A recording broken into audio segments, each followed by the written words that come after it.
Now I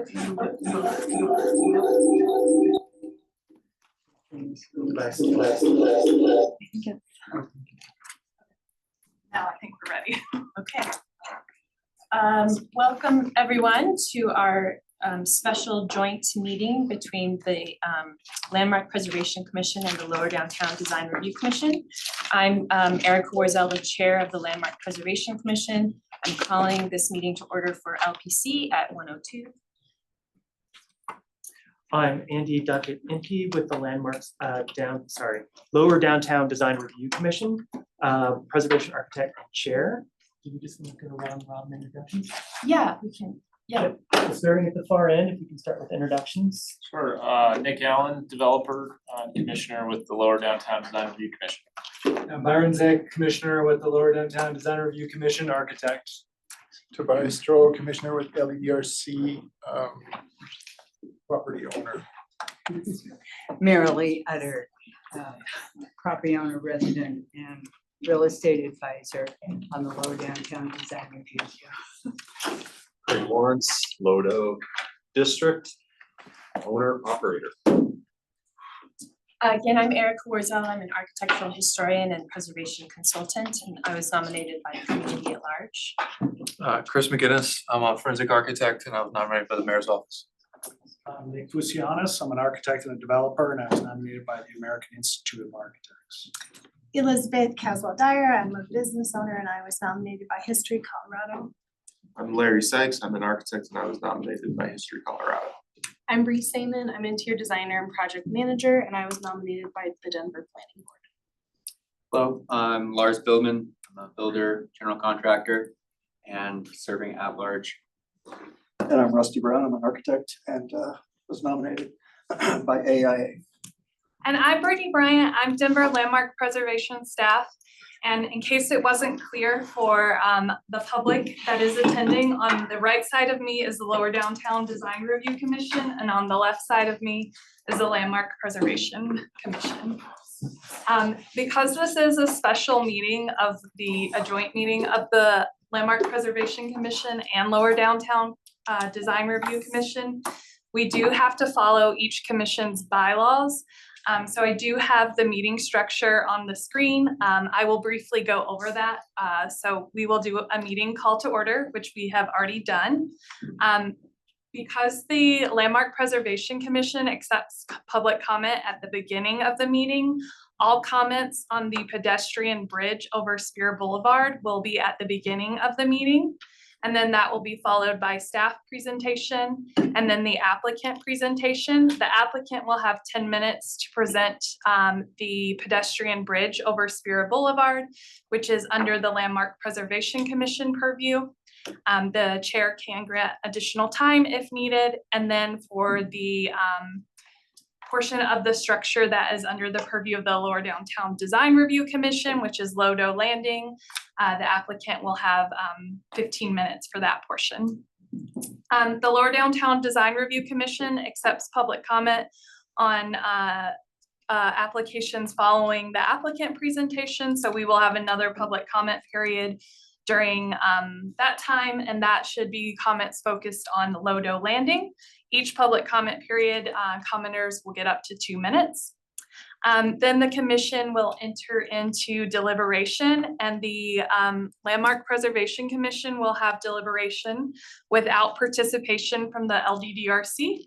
And then the LDDRC will have deliberation without participation from the LPC. Once commission deliberation is over with, each commission will make a motion and vote. Again, those will be made independently without participation from either commission. I would encourage that while we're in this special meeting, that commissioners wait to be called on by each respective chair for their commission, again, because special circumstances, and we are not legally allowed to have cross discussions between the two commissions. So that is really important for our attorneys, that you are not making decisions based on comments from other commissions.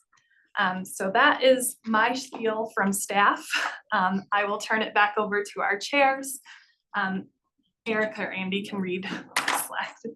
I can do it if you want. Doesn't matter. Okay, all right, so this is for all of you joining us virtually. We have some audio tips for you. For better sound quality, we strongly encourage you to, we're not using Zoom, correct? We are using Oh. Zoom. Okay, sorry, to download Zoom on your device, and then you can click audio settings to bring up an additional menu such as adding background noise suppression and testing your speaker and microphone to adjust their volumes.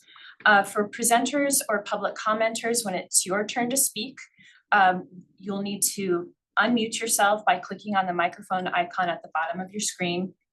To mute yourself again, you do the same. And then you can also expand the menu next to the microphone to reveal additional options. So to test your speaker and microphone and adjust their volumes. If you're still having audio challenges, we suggest you switch to phone for your audio.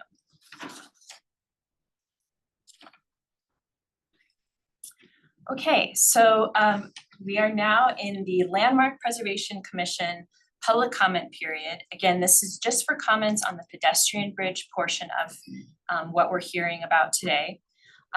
If you would like to speak, you will have up to 2 minutes.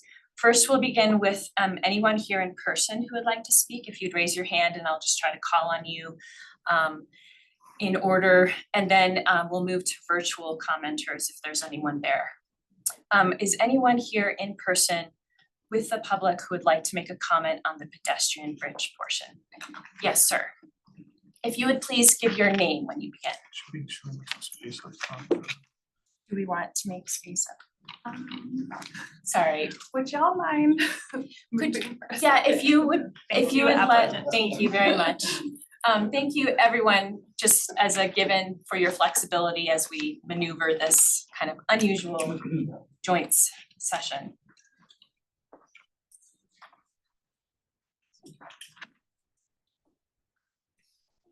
Thank you. My name's Dick Farley. I'm co-chair of the Lodo District Inc., which is a registered neighborhood organization, business oriented for lower downtown. And I live at 2500 Walnut Street. And I'm speaking in favor of the bridge. It's an iconic architectural design with an arch form commensurate with other Spear bridges and in keeping with the high design quality of Spear Boulevard. Its lightness and gracefulness, respect, but does not ape the historic city beautiful character of Spear Boulevard. It doesn't imitate the heavy, unneeded abutments, heavy steel structure. It follows the general historic district design standards for not pretending to be an historic structure, but it's authentic to its times. Its asymmetrical arch gracefully transitions from the lower scale of the lower downtown to the higher scale of the Ball Arena development. And it minimizes shading impact on Spear Boulevard by the separation of the bridge components. It doesn't impact the Rothman Children's Playground. It incorporates without any negative design impact on Manny's Bridge. And it's a crucial pedestrian and bike connection between lower downtown, Union Station, 16th Street Shuttle, and the Ball Arena development. It also connects to the Spear Boulevard sidewalks, although pedestrian traffic on Spear Boulevard is not like a normal street. Since in reality, it's largely an on or off ramp to I-25 with 6 to 8 lanes of vehicular traffic at its intersections. Spear is designed to be pedestrian friendly, but crossing Spear is not pedestrian friendly. Sir, I'm sorry to interrupt you, but you've reached the end of your time, so I'll have you stop. Not another second. If you have one more thought to. Well, it's also an important link to the 5280 trail. Thank you very much. Yes.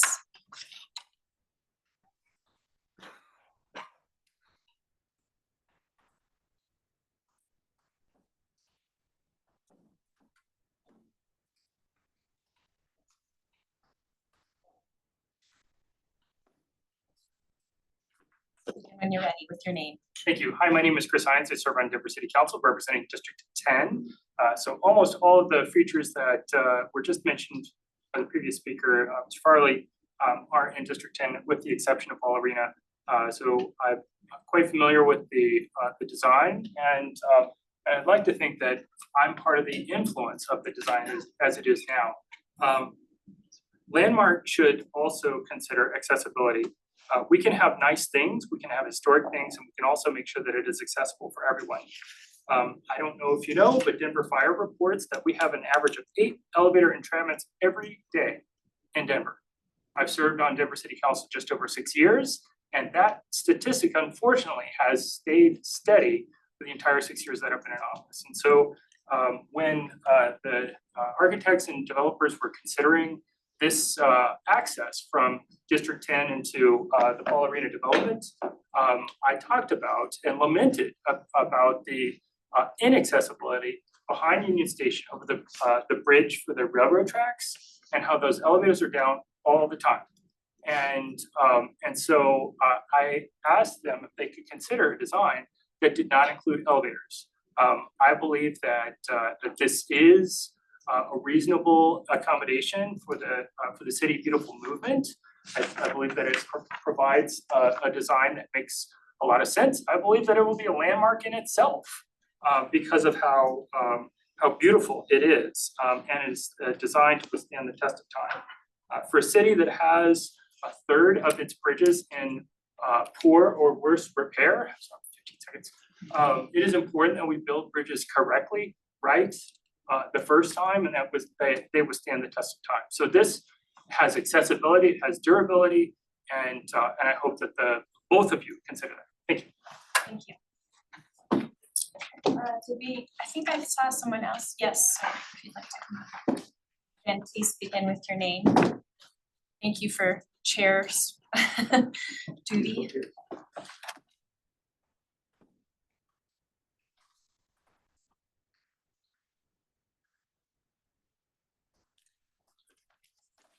My name is David Roberts. I'm the president of the Lower Downtown Neighborhood Association. We're the cousins of Dick's organization, as RNOs in Lodo. I'm speaking today to support the proposed bridge from Wine Coop to Ball Arena site from two perspectives, both functional and aesthetic. We need improved access today for pedestrians and micromobility vehicles between Lodo and Ball Arena. The crosswalks at Blue Water and Auraria Parkway are the only way for pedestrians to move between Lodo and Ball Arena today. When there are games or concerts, these crosswalks are filled to overflowing with pedestrians, bikes, and scooters moving people from Union Station while competing with vehicle traffic from I-25. Very crowded, very dangerous. As the number of events at Ball Arena grows, there will be hundreds of events each year and hundreds of thousands of people attempting to cross Spear safely. Simply, we need more capacity to allow safe crossing, capacity that's not vulnerable to traffic lights and limited by the light cycles on Spear.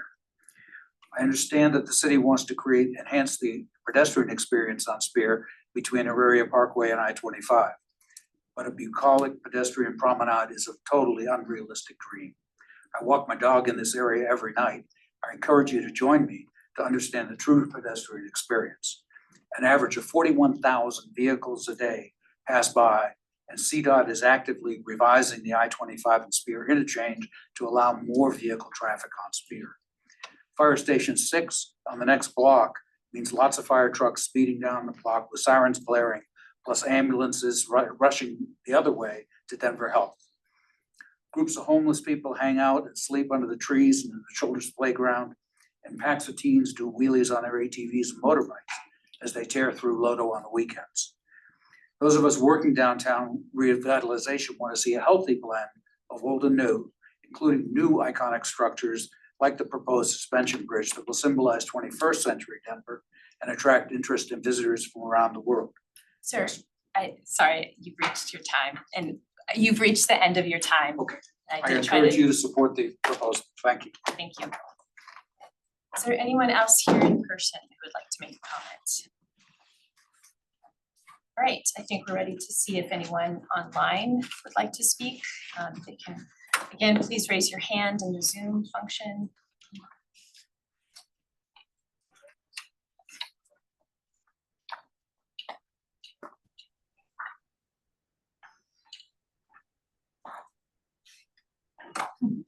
I can't seem to see giving me the picture. Okay. We can, I am here. My picture, well, other than that one, isn't letting me put it on there. Okay, anyway, I'm Susan Powers and I live at 1475 Delgany. I'm speaking in support of the bridge with two different hats on. One, a resident who lives within a block of this location, and also as the co-chair of the Community Benefits Agreement Committee that negotiated the CBA with Cronky for the Ball Arena process. One of the highest criteria that we had for that, one of the many criteria that we had was that we improved the connections between this development and the neighborhoods, that connection was really critical. And there couldn't be anything more critical than a safe connection to downtown and across Spear Boulevard. And that was one of the reasons that we ended up including that as our support for the project. As a resident, I walk across Spear Boulevard. I've ridden my bike across Spear Boulevard. I have grandchildren. We go to the playground. The playground is protected, but the people that are walking across that are not protected now. And you've heard it over and over again. It's just not a safe place. And finally, and Dick Farley used all the words I had in my mind about it. The design is beautiful and it's iconic, and it's graceful. Those are three words that I think we all should keep in mind as you're considering this, because it's not just about getting across, it's getting across safe, having accessibility for everyone to be able to cross it, as Councilman Hines has said. And I think this bridge design accomplishes all that. Thank you very much. thank you. Anyone else online who would like to make a public comment?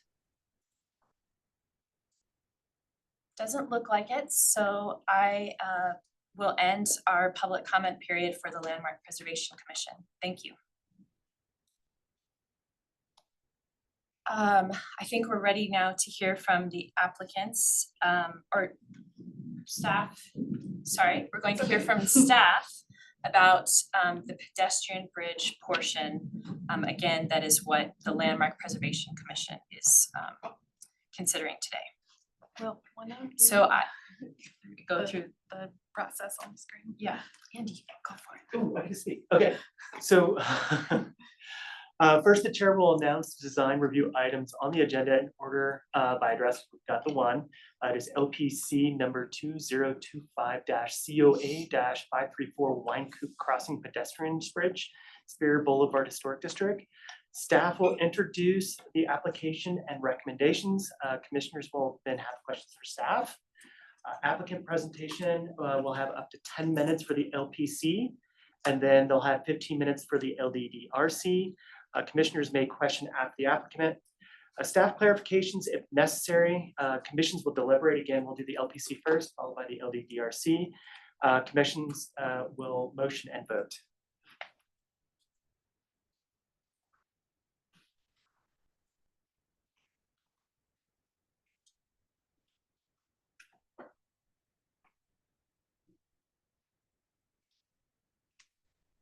Okay, so I'm Brittany Bryant. I'm Landmark staff.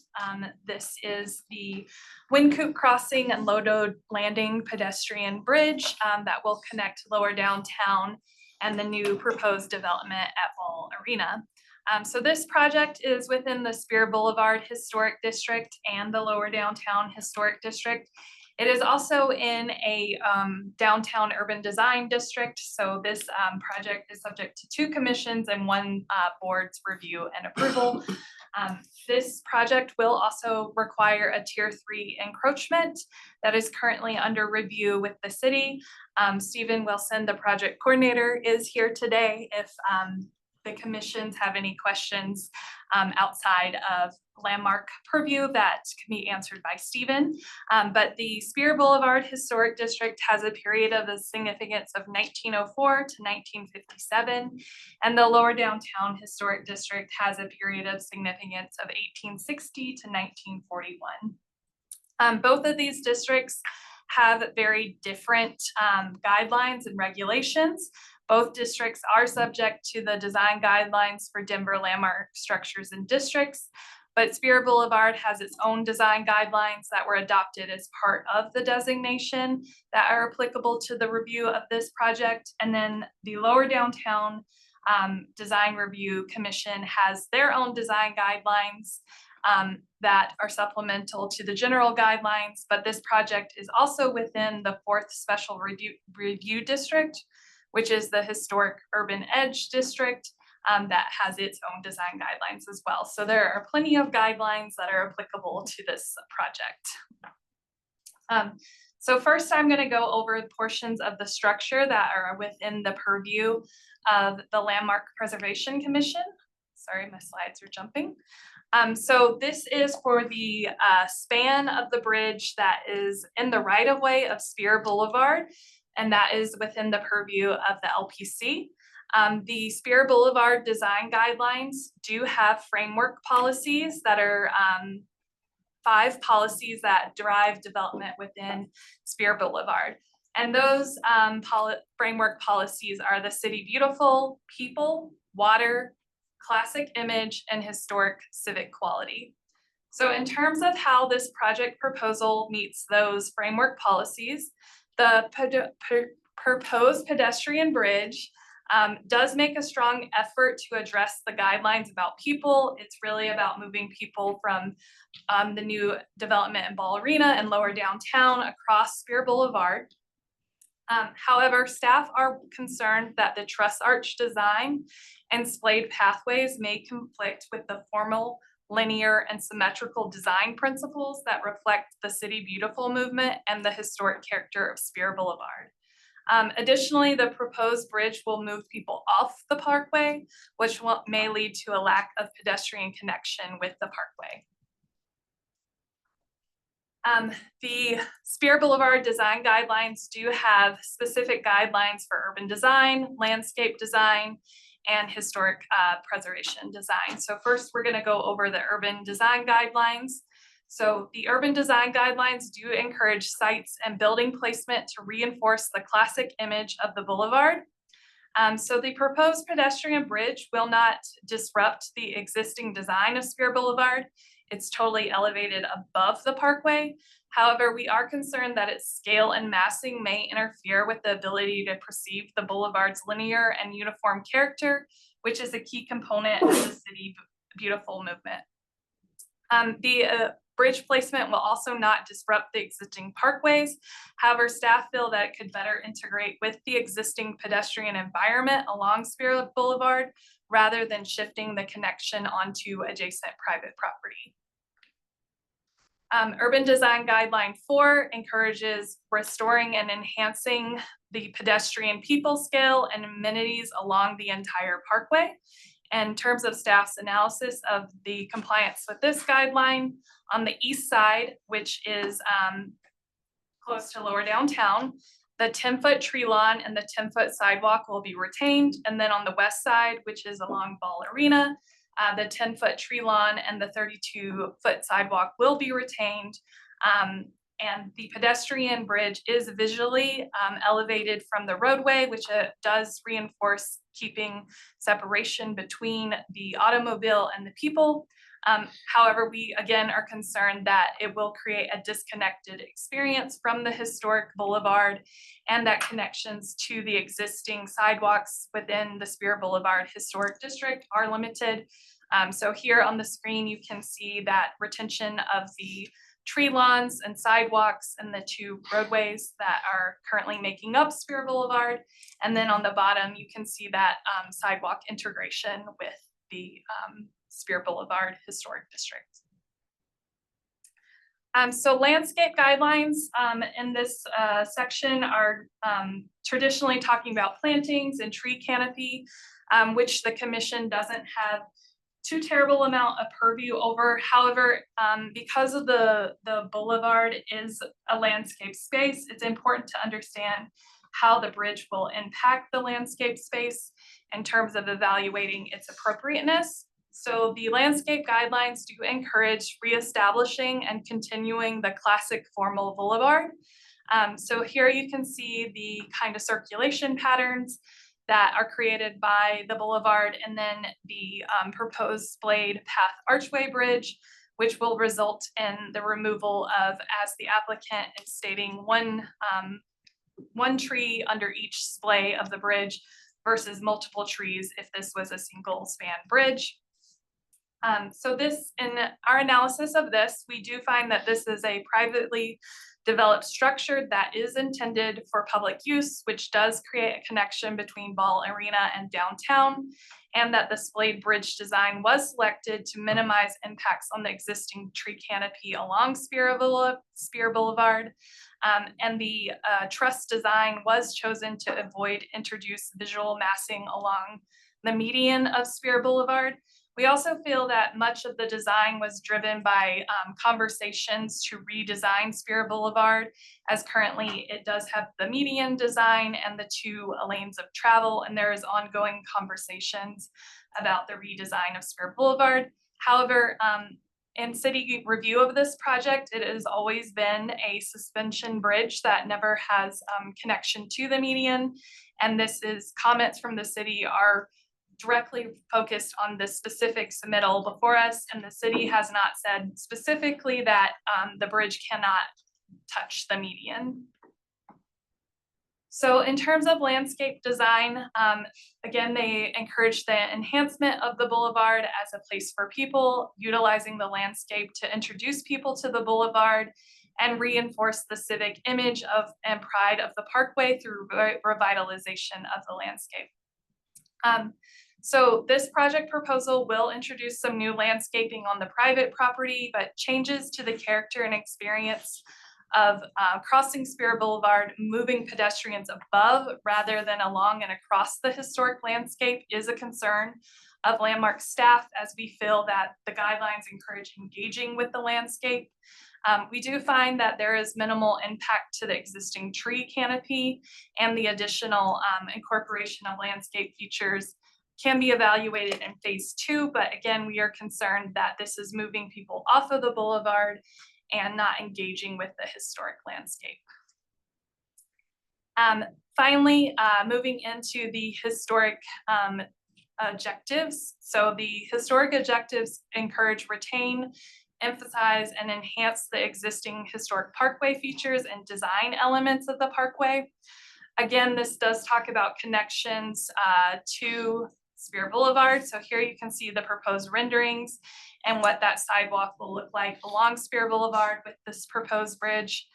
So connections from the bridge landings on either side in Ball Arena and Lodo Landing, there are limited connections, and it does raise concerns of how well the bridge integrates with the existing historic pedestrian circulation network. The guidelines do talk about how this could be reinforced through signage or paving, but that would be something we would review at the phase 2 submittal, but we are concerned that there are limited connections with the Spear Boulevard sidewalk network, and it is not integrating well with the circulation patterns there.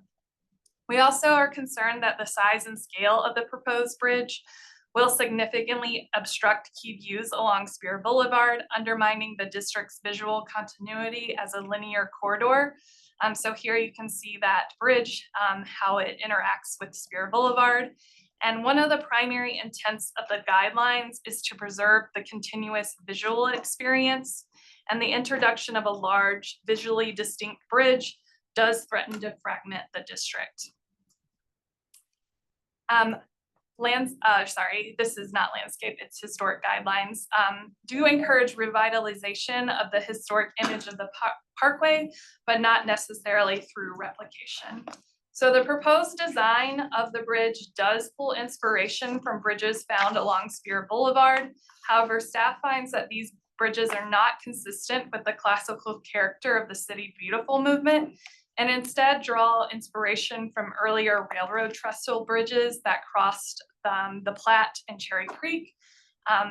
These are something that were implemented by CDOT and not under the purview of the Landmark Preservation Commission. So we do find that we feel that the bridge should engage and uphold the City Beautiful aesthetic, fostering a cohesive and continuous classical character throughout the parkway, and not pull from different historic inspiration, instead focus on the classical architecture that is defined by the City Beautiful movement. And then finally, historic guideline does encourage new development that improves and utilizes the design, which reinforces the historic function as the parkway as a connection. So this will create connection between civic spaces and public spaces within Lower Downtown and the newly proposed ball arena. So this does, create that connection east, south, north, and west, which is historically what Spear Boulevard was designed to do, in connecting separate parts of Denver.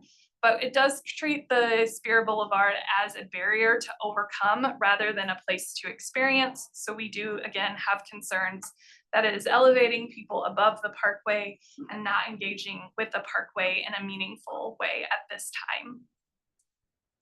And then finally, in terms of the landmark design guidelines, we pulled intent statements for A, for B, and for C that states that the new development should respect the character defining features of the historic district when designing new buildings. New construction should be compatible and harmonious with the historic context. And it does state that new buildings can be differentiated from the surrounding historic context and recognized as current construction, but they should have neutral design that has little impact. So staff are concerned that the truss arch design and splayed pathways may conflict with the formal, linear, and symmetrical design principles that define the City Beautiful movement and are a characteristic of the Spear Boulevard. So here you have some historic images of that very linear character, that open parkway. The image on the bottom of the screen is actually at the Auraria campus, which is somewhat close to this development site. And we are concerned that it does not strongly connect to the City Beautiful movement. And while it can be a more modern and contemporary design, we feel that it doesn't have a neutral design approach that would have little impact on the historic character of the district due to its size and scale, the two splayed pathways, and the overall breaking of the linear perspective of the Spear Boulevard Historic District. And then finally, guidelines 5A, the intent statements state to preserve site features that support the historic character defining features of historic properties. So the historic features of Spear Boulevard will remain largely intact, again, because the bridge is not largely touching Spear Boulevard. However, it does have a significant visual impact on these features, again, with breaking that linear perspective and potentially fragmenting the district. And it will disrupt connections to the parkway and the historic circulation patterns. So these, we feel that it is not in compliance with the design guidelines for the section of the bridge that are within the purview of the Landmark Preservation Commission. So for those reasons, we are recommending denial at this time. We do feel that a pedestrian bridge at this location may be possible. However, we would like to see stronger connection with the historic circulation patterns and to Spear Boulevard and to the City Beautiful movement. So that concludes the LPC portion of the project. I'm now going to present the LDDRC portion of the project.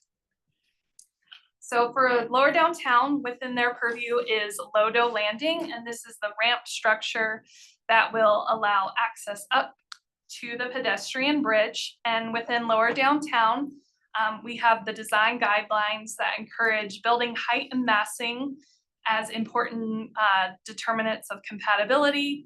And then the guidelines also talk about how Lower Downtown's streets and sidewalks are its primary open space and the location of much of social kind of contacts within the district, as this area doesn't have as many parks as other areas of the city. But again, as I said, this is within the 4th Special Review District. So unique development is allowed within the 4th Special Review District that doesn't have to follow the typical building massing patterns as recommended by the design guidelines. This will create new gathering spaces and establish a strong connection to the existing pedestrian circulation within lower downtown. So you can see how the pedestrian circulation is more shifted towards lower downtown for this proposed project. Really integrated well with Manny's Bridge and the existing connections to the creek, as it's more shifted towards lower downtown with where that connection is in the sidewalk. Staff do remain concerned about the proposal's integration with the sidewalk and the pedestrian circulation along Spirit Boulevard, which is just limited into a very small portion of the circulation patterns. So for the 4th Special Review District, there are design principles that are the arbitrator and decider for what is appropriate development within this area. And they encourage acknowledging the civic significance and unique character of this urban design site and really taking advantage of the creek, which along the 4th Special Review District is mostly along the east side. Also recognizing the role of connectivity that the 4th Special Review District serves both visually and physically between lower downtown and the Auraria campus and Spirit Boulevard. So again, the 4th Special Review District does have really good pedestrian connections in this area already with the creek. You can access the creek from the just north of Manny's Bridge. You can cross over the creek, and this structure will reinforce that connection, allowing for Manny's Bridge to connect lower downtown to Spirit Boulevard and Ball Arena.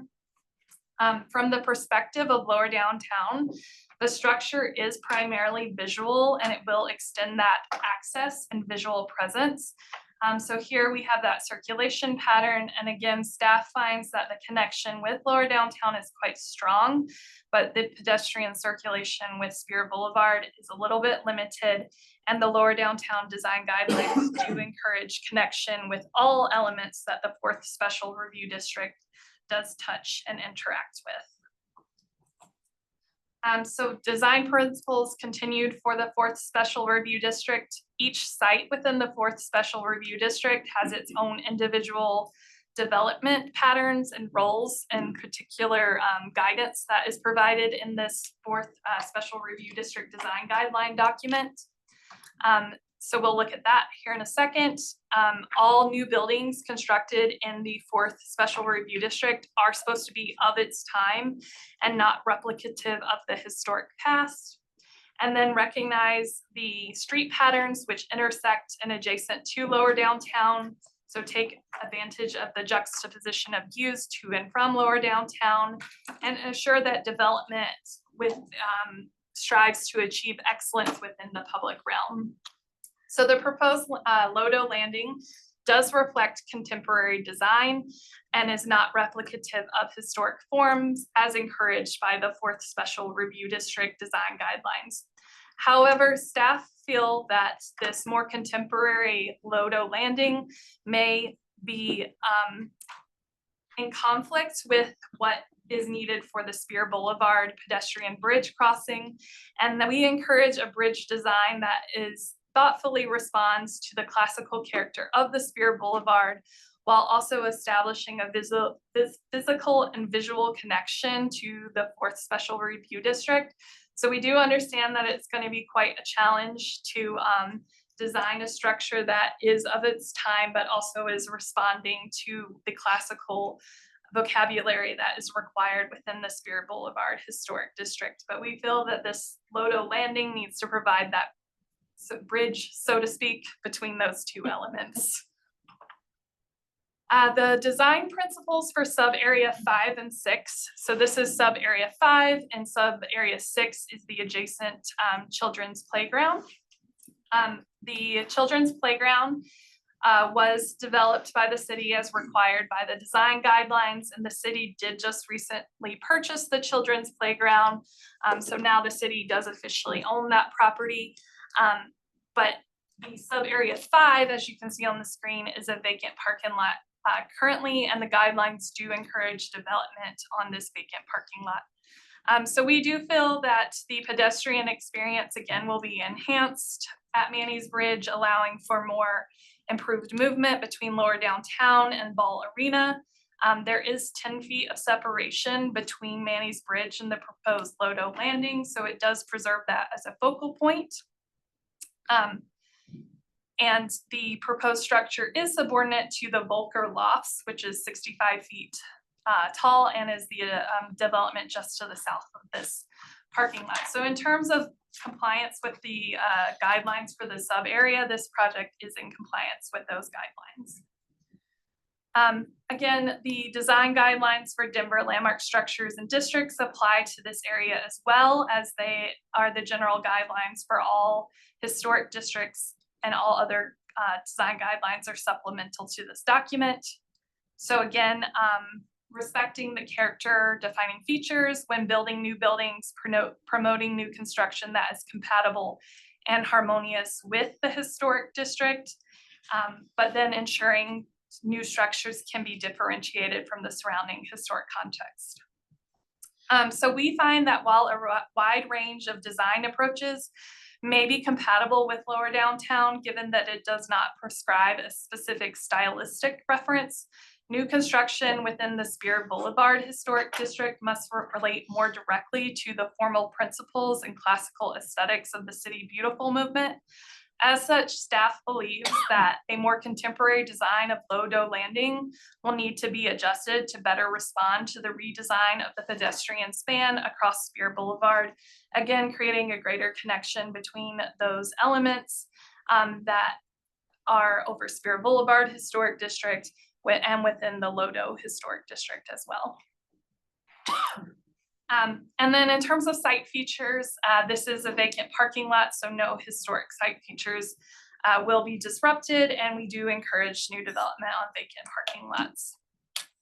So at this time, staff is also recommending that the Lower Downtown Design Review Commission deny the application for Lodo Landing. As it does meet many of the design guidelines for contemporary development, we feel that its connection physically and visually to Auraria and Ball Arena and Spear Boulevard is lacking, and that it will need to respond directly to that visual connection and be redesigned to be compatible with the requirements for the pedestrian bridge structure over Spear Boulevard. So that is my staff presentation. We can move into the applicant presentation now. So just to reiterate, we'll have 10 minutes, possibly a little bit more if your control of the slides requires a little bit extra time, that's okay. But we'll just be hearing about the pedestrian bridge portion for LPC review before you move into then your 15 minutes for LDDRC review of the Lodo Landing. I'm sorry, I did jump ahead a little bit. Are there any questions from either commission for me as staff? Commissioners, do you have any questions for staff at this time? Okay. And give us a second to get the applicant set up because I cannot figure out how to stop sharing my screen. I have a question. Yes, Marilyn. I do have a question. In looking at the Lodo Landing, the images are kind of vague around the children's playground and that connection to the playground. When I was over there looking at it this morning, there's a big row of trees and shrubs and so on to separate it visually. I'm wondering what the intention is, because that really cuts down the circulation at the base. Also, what the intention is with Manny's Bridge, given that that would be such a heavy transition. And it's always, it's been in contention. And it's not up to speed and so on, and yet that would be virtually an extension of this bridge. I think that's a great question to ask the applicant. Okay, well, I don't know if it's a city, or, because the city owns the children's playground and they own this property, so I wonder what the city's role will be in all that. Do you have additional thoughts on that? Sure, so Stephen Wilson, Community Planning and Development, is it okay if I respond from? Yes. So Denver Parks and Recreation is involved in the conversation. So far, the general concept has been that the bridge landing won't affect directly the children's playground. But we have had conversations about the sort of indirect impacts and the proximate impacts. So in terms of overall process, we're anticipating a submittal specifically that can go to Denver Parks and Recreation to look at that relationship. And they'll have input on that relationship and how it would be mitigated if there are impacts. Does that answer your question? Kind of, yeah. But Parks and Rec would be, the developers would be dealing with on the design of that area? Yes. Well, but then, right there, if there was design of the park that was changing, right, then there would be a design process with the community. So for instance, the parking that is available to members of the public that use the park, the children's park, because there's a lot of events that gather there and so on. That would be with Parks and Rec about the loss of parking. So that there are sort of two separate buckets within the city, and we haven't had that conversation yet. The parking lot has been a great city revenue generated parking. And it's used. Right. And right, so the use of that parking for the park, we haven't had that conversation yet. And how about the future and the condition of Manning's Bridge? Who handles that? So that's in the overall conversation as well. We're having conversations with the applicant about doing improvements to Manning's Bridge because there will be increased use. And then we're also having conversations about ongoing maintenance. Okay, thank you.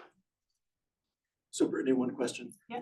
You talked about neoclassical design as kind of a requirement, and I can't remember if you were tying that to City Beautiful movement or to the guidelines. So Spirit Boulevard has its own design guidelines that talk about the classical image throughout that document and reinforcing that classical image. So we found that the truss structure doesn't reflect classical design, which does employ more arches and things of that nature. So we are concerned that it is not relating to the classic imagery that is required by the Spirit Boulevard design guidelines, but you as the commission may feel differently. Brittany, I've got a question for you, and it'll be a follow-up for the applicant. One of the concerns that are written by the city is the connection between Spirit Boulevard and the pedestrian bridge. Is it that the city wants to see additional connection working with the pedestrian bridge and integration, or that they want to see the historic crossing to remain at Spirit Boulevard, being on the surface as opposed to over it? I don't think we are saying that you have to maintain the surface crossing.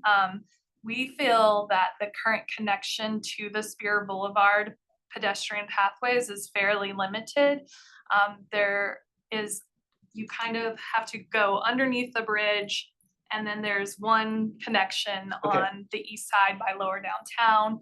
And then on Spirit Boulevard, the bridge actually lands, in the ball arena, the bridge actually lands on the second floor of that development, and then you have to come down a set of stairs to connect to the sidewalk. Now that is all outside of both of these commissions' purviews, but that is how the bridge connects on the ball arena side. So again, we feel that that connection to this historic sidewalk is very limited, and the guidelines do talk about how it could be reinforced through signage or paving or things of that nature, which would be looked at in phase 2. We just feel that the connection is not quite strong enough at this moment. Stephen has comments. I just wanted to add one, which is the pedestrian crossings at Chopper Circle and Spear will remain, so it's a both and there will be improvements to those, and there will be bicycle improvements at grade as well. This isn't gonna take the place of any at grade crossings. Can I ask a follow-up to that? Glad you said that. At Wazee Street, coming off of westbound Spear Boulevard, there's no adequate pedestrian crossing already heading down Spear Boulevard. So it seems like the natural pedestrian circulation is already heading in towards the creek. And really isn't a very, approachable pedestrian route along Spear. Is there any related project with respect to that intersection? I'm not aware of any related projects for that. Yeah, I have two questions. How far to the west does the Spear Boulevard district actually extend? So the boundary does jog on the west side of Spear Boulevard. Again, that is within the purview of the commission, but because the bridge, it fully encompasses the east side of Spear Boulevard, because the bridge has to cross the east side of Spear Boulevard, the bridge is within our purview. I don't think I have enough information exactly where the landing is in terms of relationship of the boundary on the west side, though, to fully answer that question. And then the second question I had is, do the Spear Boulevard guidelines specifically reference City Beautiful? They call it classic imagery. I don't think they say City Beautiful specifically, but Erica tells me that it does. It does. All right, thank you.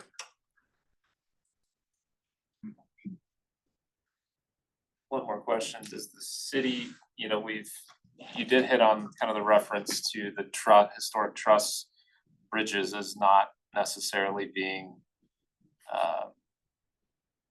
characteristic of what you're after. Is there specific bridges within the context of that City Beautiful movement that the city has identified as precedent for that? There are no bridges that I know of that are of that classical City Beautiful. I mean, all the bridges on Spear Boulevard are newer structures that, again, are pulling from that truss design. You see most of them north of where this proposed project site is, so the I-25 bridge, the one over the Platte, etc.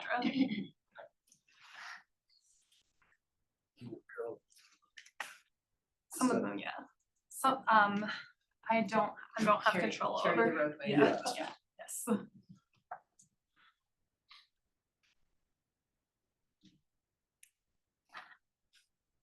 right, I think we're ready to hear from the applicants now. And you won't be able to see the timer, okay, great.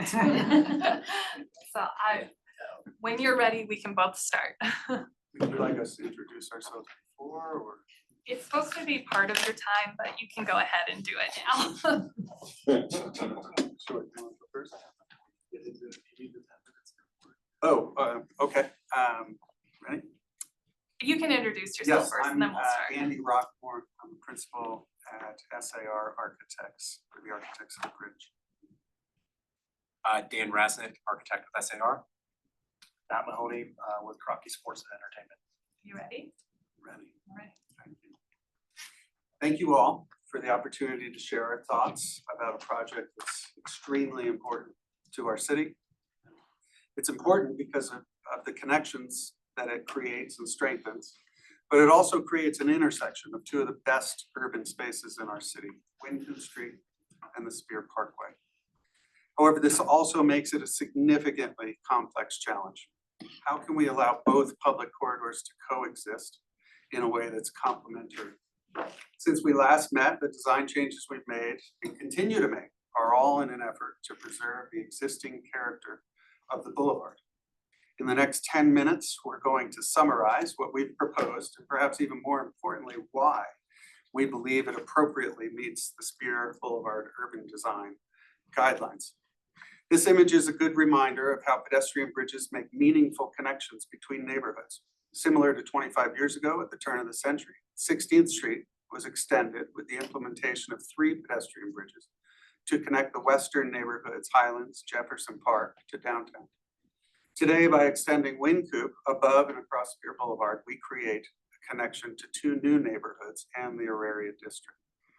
This objective is defined in the downtown area plan, and the city reinforces this vision, stating in our approved LDR, the city and the applicant place the highest priority on pedestrian safety, and there is a shared desire to address the connectivity issues presented by Spear Boulevard. The city and the project team will work together to develop a path forward for a pedestrian bridge over Spear Boulevard. So as part of the broader review and approval process of the Tier 3, we're here in the first step of your process, discussing mass, form, and context. And this graphic illustrates one of the many challenges to be addressed. Extending Wynkoop Street requires solutions that impact many different contexts and review districts. However, our city knows through experience that a cohesive design approach is the best solution. More specifically, the pedestrian bridge that crosses over Spear is composed of 2 primary elements which define its mass and form, the arch and the splayed paths. In a separate presentation, we'll address the components located in the Lodo district, the accessible ramp and the stair. But each component is designed to work within significant contextual restraints. The history of the Parkway illustrates that it has gone through many changes in the past 121 years. But as it's evolved to meet the needs of the city, it's remained a cohesive urban space of very high integrity. The guidelines take a closer look at different zones that have emerged over time. The Wynkoop crossing is in the I-25 to Larimer zone, which has unique characteristics. It's adjacent to 2 major redevelopments, Ball Arena District and the River Mile. And to address these types of circumstances, the authors of the guidelines stated on the right side, although the Parkway needs to be treated as a cohesive unit, it also needs to respect and complement other area-specific plans which it intersects. The guidelines are not static, rather they are a framework by which specific improvements can be coordinated to once again create a cohesive design pattern for the Parkway. Again, this is our objective. The unique characteristics of this section of Spear are the tree-lined sidewalks and median that create a linear formal promenade, the regularly spaced lamp posts which run throughout the length of this section and others, the trestle bridges that span the creek at the boulevard's eastern edge, and further north are elevated viaducts. Above these viaducts are the bridges that we've been discussing. Their defining characteristic is a minty green family of arches. Specifically, they're arched trusses that hold up their decks with tensioned cables. And importantly, like almost all bridges, they're composed entirely of structure. Their aesthetic is the result of solving functional requirements and contextual constraints. So unlike a building, bridges don't really have an exterior skin which can be manipulated to express a certain style. They are what their structure is. The constraints on our particular site are that we're required to provide a 20-foot minimum clearance. And going higher makes access via accessible ramps rather than elevators extremely difficult. The LDF also states that we must allow the city the flexibility to consider alterations of Spear Boulevard to pursue its vision for the future. And therefore, anything permanent in the median would drastically restrict this flexibility. The other significant attribute of this site is the asymmetrical conditions on each side. This is very unusual for a bridge. On one side, we have Lodo, which sits at grade, and then the arena development. On the other side, in order to function, requires pedestrians to remain at 22 feet above Spear. Throughout our work for years, various bridge types have been studied. Frankly, some of them do better align with the Spear's City Beautiful aesthetic. However, the ones that did, in trying to make a symmetrical form in an asymmetrical context, resulted in negative impacts to the pedestrian, vehicular, and visual environment along the Parkway. The deck arch bridge, the truss arch bridge, the deep span bridge, they all require above grade elements that would interrupt the continuity of the linear character of the boulevard. So we arrived through all that analysis as what's called a thrust arch. A thrust arch is anchored on one side and it touches very lightly on the other. As this diagram suggests, it's successful because it pushes the abutments, the foundations, outside of the boulevard's right of way. And so it avoids the heavy opaque foundation walls found at the edges and in most symmetrical bridges. So the parkway can be far more open and visually connected to adjacent environments. And also, as you can see on this diagram, it allows the thinnest possible span across Spear, which also minimizes the visual impacts as much as possible. The other important mass and form component are the ramps or the deck, the pathways.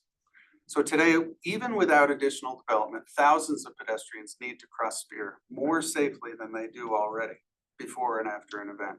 This results in a significant required width. Our analysis of peak loading combined with best practices results in the need for a 36-foot wide crossing to allow for the free and safe passage for multiple mobility modes simultaneously.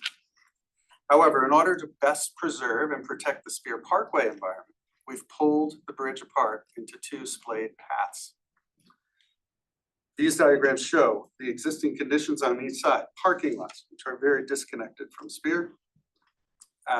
Very different context, as I said, on each side, and a extremely consistent landscape median and edges. A wide path that's needed to carry many pets from down low to up above. The splayed paths, which we've done to allow light and air to continue the parkway experience, and configuring the crossing in a way that minimizes the physical and visual impacts to the boulevard. So we've allowed the Spear Boulevard environment to be continuous and cohesive. This is in a large plan at grade, and notice the increased connectivity to Spear, what is now parking lots, our pathways, sidewalks, a monumental stair on the arena side, which allows one to move up and down from the bridge within the traffic flow and pattern of Spear, and the continuous tree-lined sidewalks at the edges and in the median. And then a plan from above, the arch and the splayed paths, which create the mass and form of the bridge across the Spear Boulevard. A view from the parkway showing the thrust arch and the thin deck. And then the view from above, which shows the splayed paths and the significance they have to the continuity of the landscape. It's also, we want to mention, a unique opportunity for a pedestrian experience to connect to the parkway and enjoy its linear qualities. So in conclusion, we hope this brief presentation helps you understand better why we believe we've designed an extension to Wynkoop Street as a crossing that, as the guidelines state, treats the parkway as a cohesive unit. The mass and form, the splayed paths and the thrust arch are meant to best preserve the linear character at grade of the parkway. The experience of the crossing can relate to its specific context through details and materiality in the next step of our approval process, and it respects and complements other area-specific plans and circulation systems with which it intersects. And in doing so, coordination with other planning efforts that are vital to realizing a shared vision for the future of Denver can continue. Thank you very much. Thank you. So, do you want to jump into the LDDRC portion or leave questions for the Certainly can, commission? it's up to you. LPC commission now. Up to LPC Commission, do you have any questions? I do, too, but before I ask them, I want to thank and congratulate city staff for all the brain damage they put into making this happen. I think it's paid off. First, Can you remind us of your initial design that was previewed to us as a commission, I don't know, 6 months ago or whenever that was? And what changed between that iteration and this one, Sure. given the feedback that was provided in the preview? Yeah, I'm gonna ask others to help. I don't think we have the slides of that presentation, but we've increased significantly the connectivity, the monumental stair that I highlighted on the arena side. So as you move up and down from the bridge or the arena district to the Spear pathways, and splayed that stair both north and south to work with the direction of the traffic. We have significantly thinned up the deck of the bridge and held it up with these suspension cables. We always were holding it up with suspension cables, but we have worked with engineering to dramatically thin up the opening. And then on the outside of the district boundary, the parkway boundary, we've also elevated the helical ramp, the accessible ramp, and suspended it with columns rather than walls to again allow that visual connection from all parts to and from. Those are just a few of the quick ones that I can remember. Anything? Yeah, I would just say that the landscape is also, there's been much more effort to integrate the landscape, particularly along the sidewalks with the new intervention of the bridge. And as Andy had stated, some structural modifications have happened so that that deck piece is as least visually intrusive as possible. One example is that we used to have a girder that ran underneath the bottom of it that was about 3 feet deep. And we've been able to work with our structural team to actually upturn that portion and shorten it so that it integrates more with the path and the concrete of the path itself, so that that piece that you see in that crosses Spear is much shallower than it was previously. I would say that we previously had an adjoining or secondary smaller bridge across the creek adjacent to Manny's Bridge, and that has been at this point removed. I'll come back to my second question. Go ahead. How does the change in height of the paperclip section positively or negatively impact the Volker roof? Remember, our purview is just of the bridge portion. Since he was talking about it and answering his question, I was curious about that, that's all. I think we should, just to be clear, that what we're looking at is just the bridge portion. So we'll let LDRC ask that if they think it's relevant to their consideration. You had a second My question? second question. So you touched on the traffic driving the width of 36 feet for the combined spans. Did that change between the first presentation and now? No, I don't believe so. It was done as the analysis of what's currently happening for the events. That a significant number of pedestrians are crossing Spear to access either an Avs or Nuggets game or other concerts. So in your presentation, I read that you state the traffic to be 6,000 people, 200 times a year, right? Yeah, nearly a third of the ball arena. And is that 100 events or 200 events? Yeah, so we held 200 ball arena events last year. And then we're also, as we said, planning for future events of another venue on property, which would add another 100 to 150 events per year. So right there, just right at the landing of the bridge, we could have 300 to 350 events per year. And they arrive piecemeal, they leave together. And so you're designing it from a fluid perspective from the exit. And assuming that the 6,000 are gonna all leave together and they're all gonna go across the bridge to Lodum. Well, you know, the events are just one element that this bridge is looking to provide egress and flow for within the arena development. This is folks that are going to be living on property and working downtown. And this will be their main way of walking across Spear and reaching into Lodo and Union Station and into downtown Denver. So it's not just events, but it's people that work on property, it's people that live on property and going back and forth from downtown to the arena district, along with events that happen throughout the year. So this, is it safe to say that this is designed for anticipated traffic, not today's traffic? Would say that. And lastly, and I'm sorry. I would say both. I mean, it's both.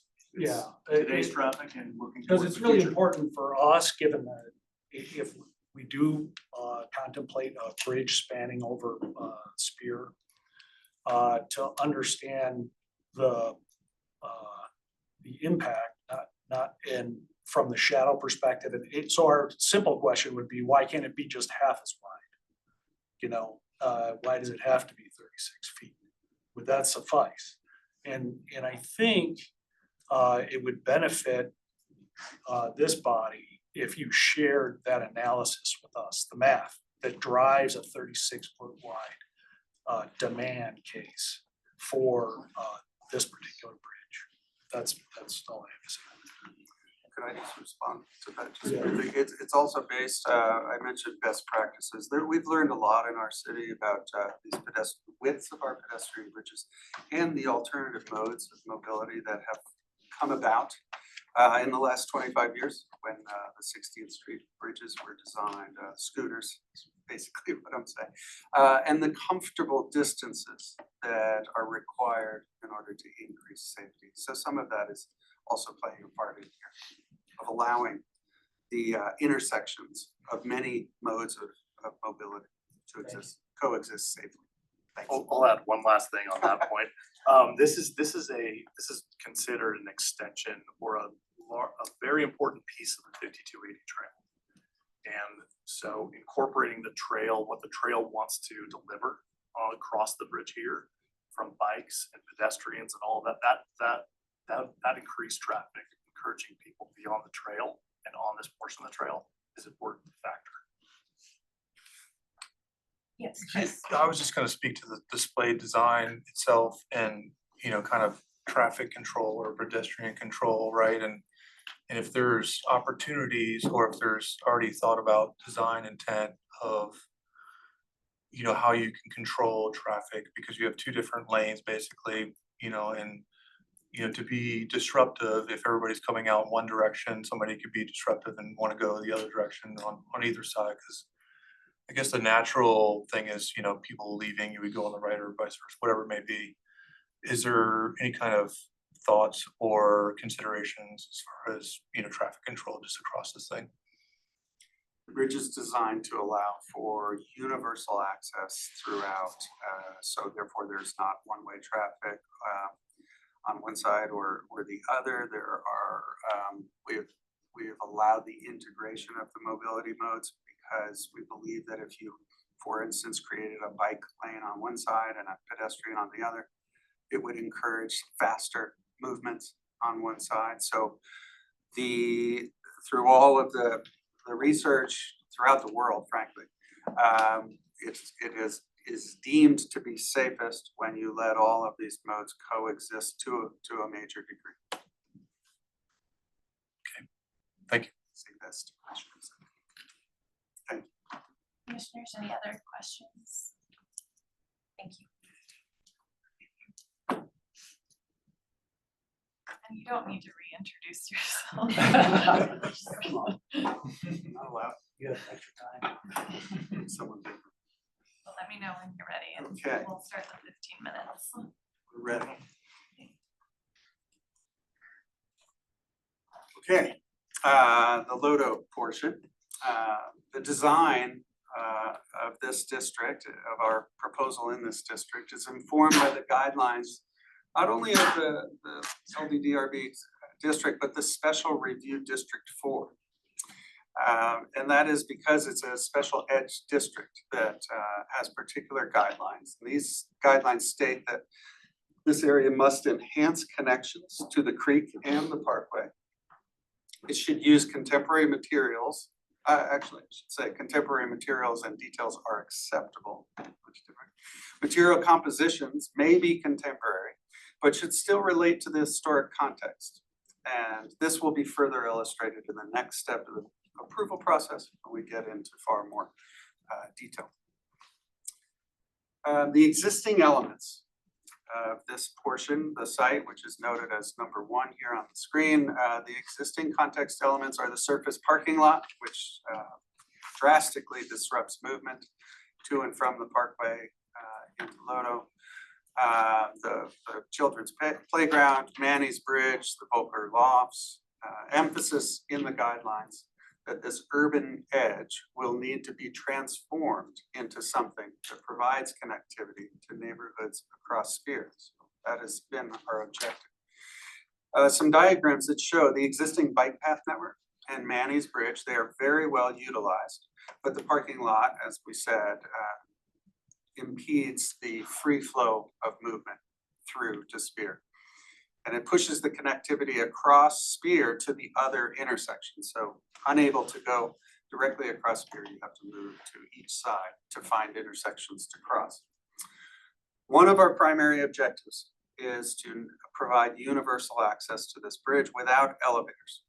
And this diagram on the bottom of the screen shows at a 5% slope, which is very comfortable, for 400 feet of length, requires a pretty creative approach to fit on this small lot.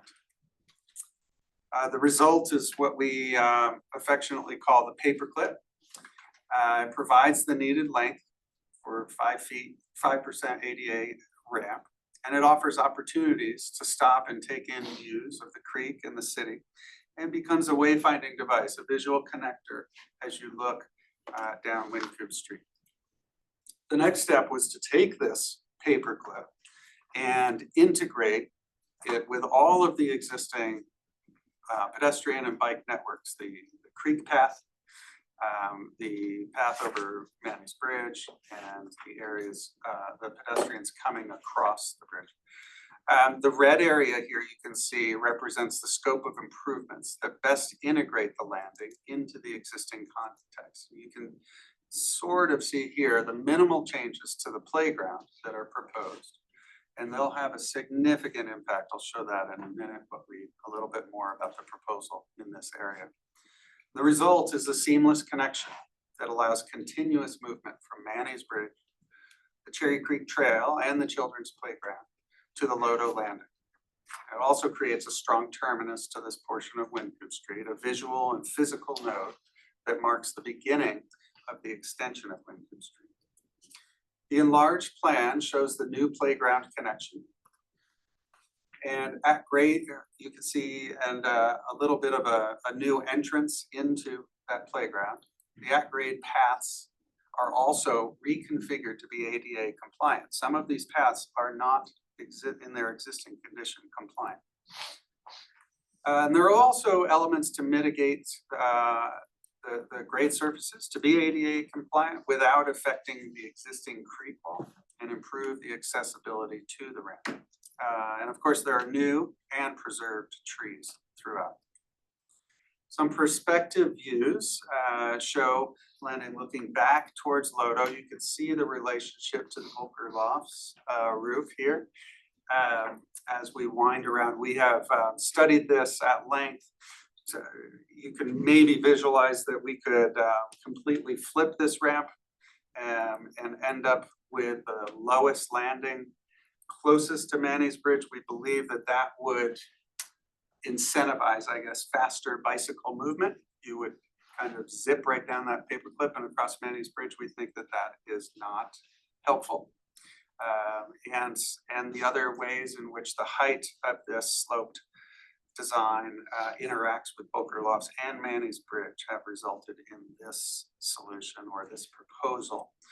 At the sidewalk along the parkway, What I was mentioning previously, these marked as number 2 here on the screen, we have elevated and kept it as clear as possible with a new landscape solution below the sloped ramp, and are providing the 54-inch guardrail that allows, that is required by for bicycle movements.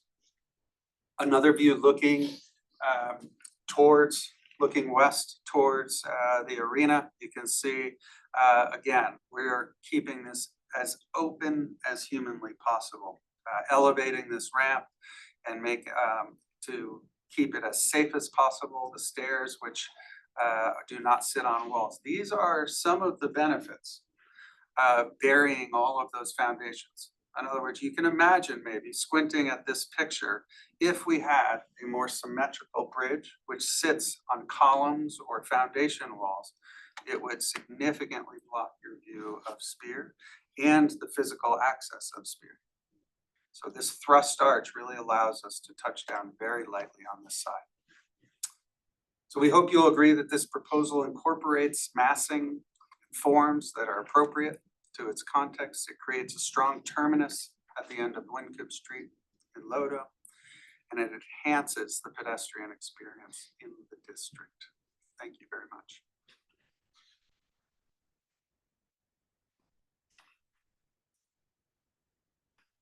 All right, any questions from LDDRC to the applicant? I have a couple regarding the multi-mobility ramp. Two questions. First, I'll ask about the impacts to the Volker building. The second is you talked a little bit about the slopes of the ramp that are required to make it accessible to pedestrians per accessibility codes, and also increase mobility for other forms of mobility. But I am curious about the I would like you to talk a little bit about the length of the ramp and how that required slope could have led to any number of shapes, right? How, you know, how did you arrive at this one? Sure, thank you. Great question. Many answers, but the 5% slope, it could be steeper. It could be and still be accessible. However, every 30 inches of rise, it would require a landing. It would also require significantly more handrails throughout. So every landing extends the length. So you have more ramp every time you have a landing. So we have chosen the 5% really because it's the shortest possible length of an accessible slope. Furthermore, we've made it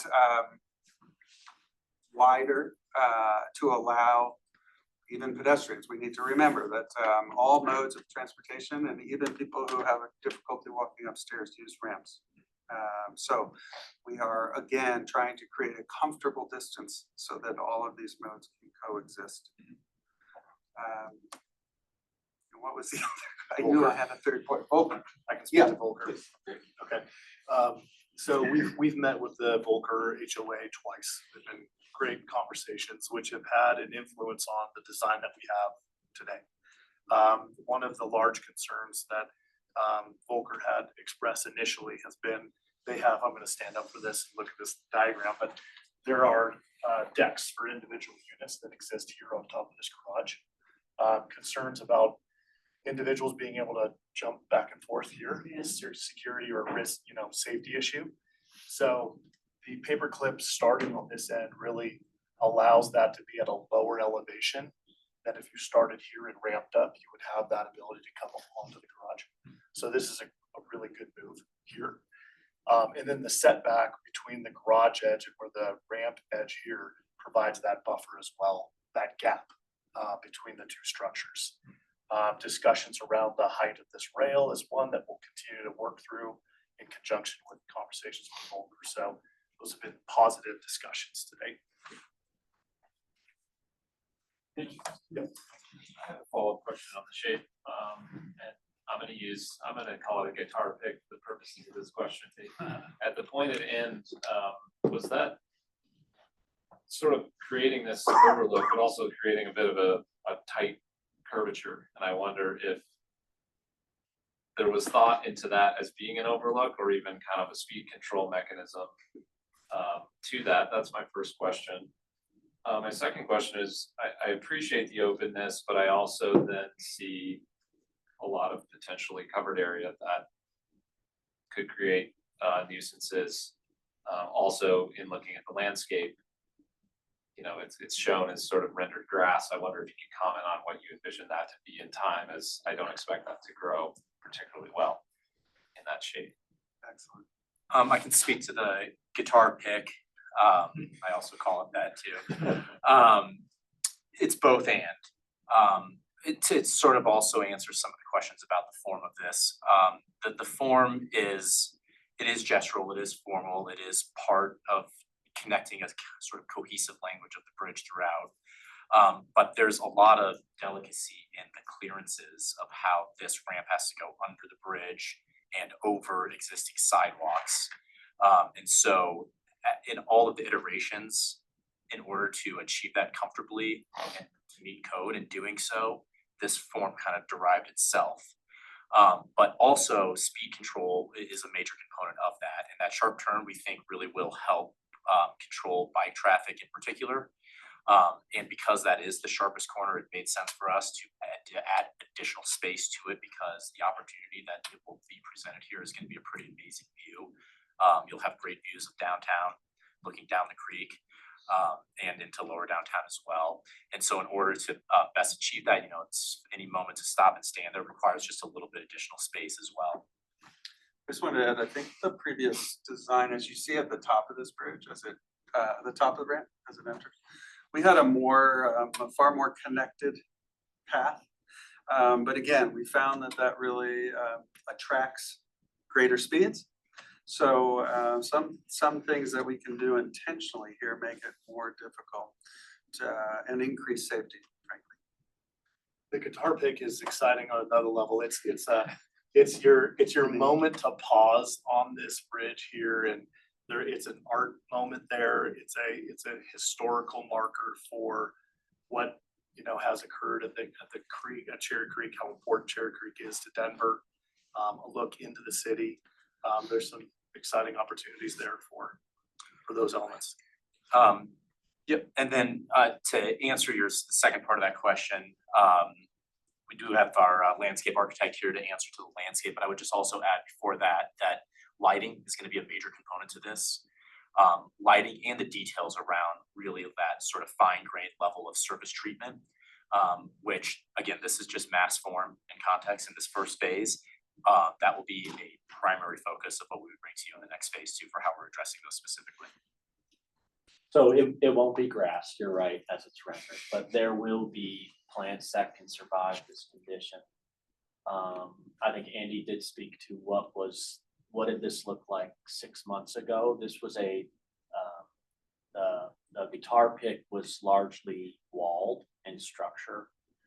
And it was really impenetrable, right? It was imposing even on Spear, and I think it was some of the comments from preservation guidelines about the extension of the City Beautiful movement and what that means. So even though this is outside the purview of the historic commission, it was additional land. We wanted this to be greener, and we couldn't do that with sort of a walled condition.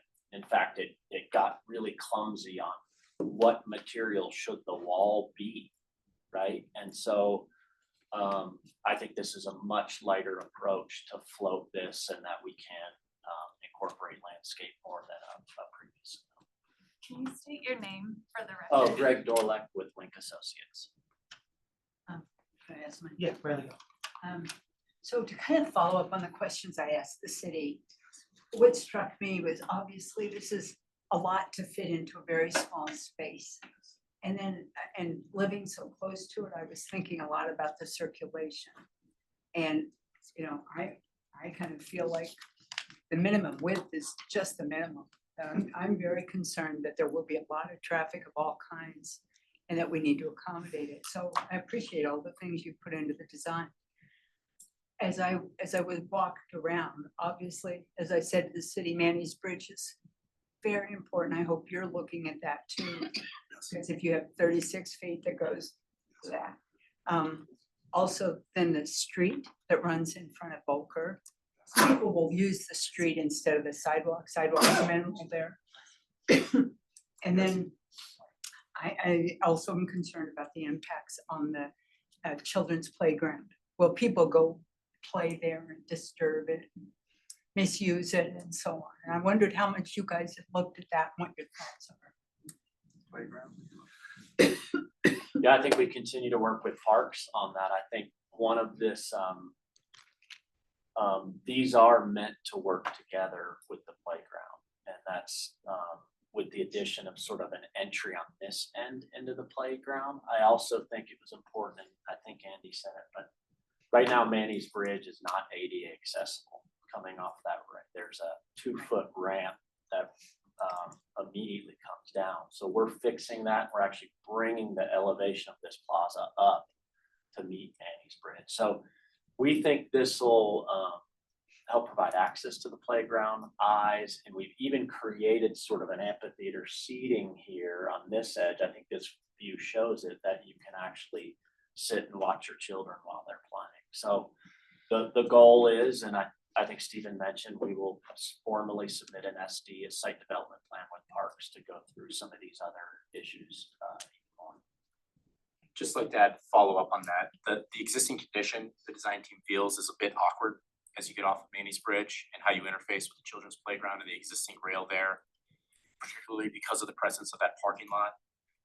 There's not a lot of visual cue for where those sidewalks lead you to currently. A lot of the integration of the new pathways and how the lower downtown landing integrates with the existing pathways is in an effort to clarify that so that you do have a much more clear view to both Spear, to the playground to the right of this view, and also up to the bridge to the left. What's the distance between the tip of the guitar pick and Manny's Bridge at its closest?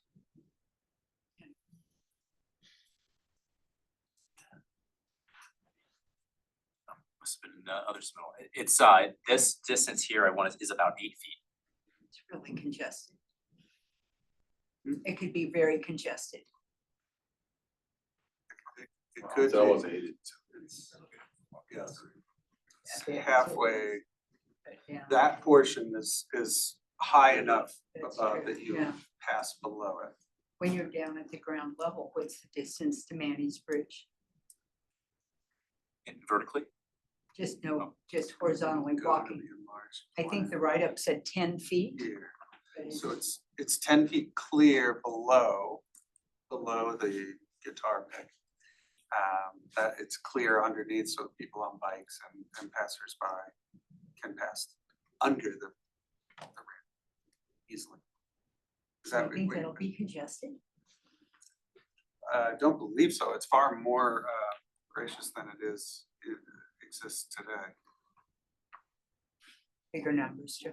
Bigger. So Marilee, are you congested in terms of, are you Yeah, thinking about I just was the just- physical so- horizontal distance between? I've been the bridge? thinking about how the 16th Street Bridge that goes over I-25, how that lands and the plaza that they have there. I don't know if you're familiar with it, but just thinking about that space. The and Highland traffic, and that traffic is nothing compared to what we're gonna see here, I don't think. So, and that's probably a little big there, but this seems like it's really tight. And I know it's a small site, but I just wondered if there was any other way to free it up, because I can just see people pushing and shoving and trying to get around, and bikes and scooters and people and wheelchairs. Probably a good conversation point when we deliberate Yeah. for that.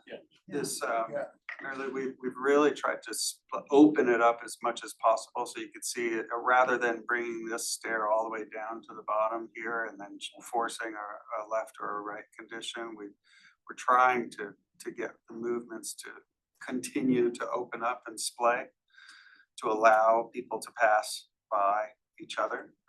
And like we said before, the ramp comes down and lands right at this portion here, which is hopefully away, which is away from this, rather than the other side where it would come down and land right here. I'll add to that, the ramp is not the only way to get to the bridge. There is the stair as well. There's been an effort to very slightly modify the grade of what's existing on that parking lot to reduce the total rise of that stair. It's important that it feels like it's approachable and that rather than going the full, 23 feet from the grade of the sidewalk to the top of the bridge, there's about 4 or 5 feet that's made up for just in the grading from where Manny's Bridge is above the grade of the sidewalk of Spear. Yeah. And that gets taken out of the stair so that as you approach, the stairs are only going up about 18 feet total, the actual lifted portion of the stair, which we thought was important so that it feels approachable and it feels like it's not too daunting of a rise to go. I think that's really thoughtful. So I want to commend the applicant and staff for all the hard work that you guys put into this and all the thought, first of all. But I want to jump in here because we're getting to talk to the stair, which was going to be my question, because while the ramp, I think is a great solution. It's aesthetically very nice and it fulfills all the functions. I think the key thing that is sort of underlying that we know is there's much more traffic that wants to cross Spear in multiple locations. So it's really important that to your point that you just made, it's very inviting and easy to access the stair so that we actually encourage people to use the stair rather than walking across traffic, because that will continue to happen most certainly. And so in regards to the stair, my question would be, why is it not actually splayed a little bit farther out? It makes the transition from Manny's Bridge easier for stair usage than it currently is, because as a pedestrian, not on a mobility device, I think most people will not choose to go up the ramp and walk around the ramp for 10 minutes to get up to elevation. So that's, and I kind of noticed that in the plan, it seems like there's a couple of different plan views of the stair that maybe it's still in process of you're kind of having conversations still on how it might change. So. Yeah, we're opening it up as much as possible. I'm glad you caught that on one view. It does have it is split in the middle to allow even more daylight below it. Through it to let it be as lacy and open as possible. We looked at splaying it, frankly, similar to the paths. It seemed at that point that it was becoming the traffic is very asymmetrical. The pedestrian traffic. I think in the future it may not be, but for sure most of it is coming off of Manny's, and then a lot of it's coming from closer to Wewata, although they tend to just go across Spear at the light, as you said, and they will continue to do so. Splaying the stair seemed to sort of weaken the nodal quality of this destination. So we splayed the base as we were just showing in gray. So you come down, we minimize the length of that singular stair and then splayed it with landscaping instead.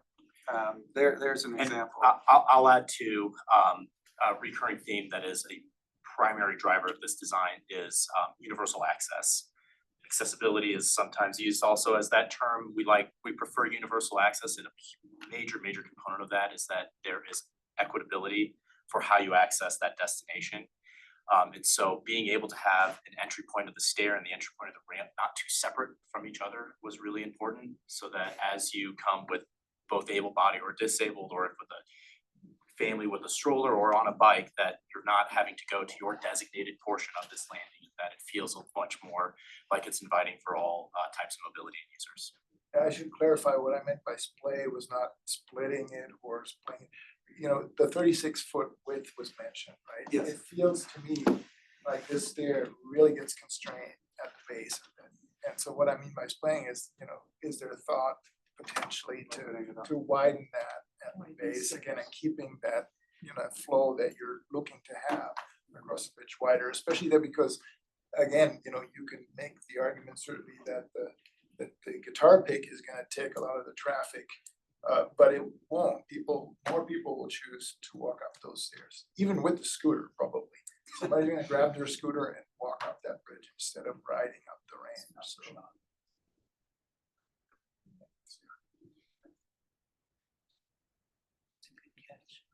I've got a question. I'm gonna bring it back to the LDDRC side of the paperclip.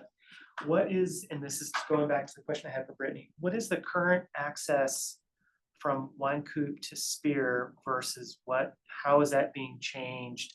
How's that connection being changed with this intervention?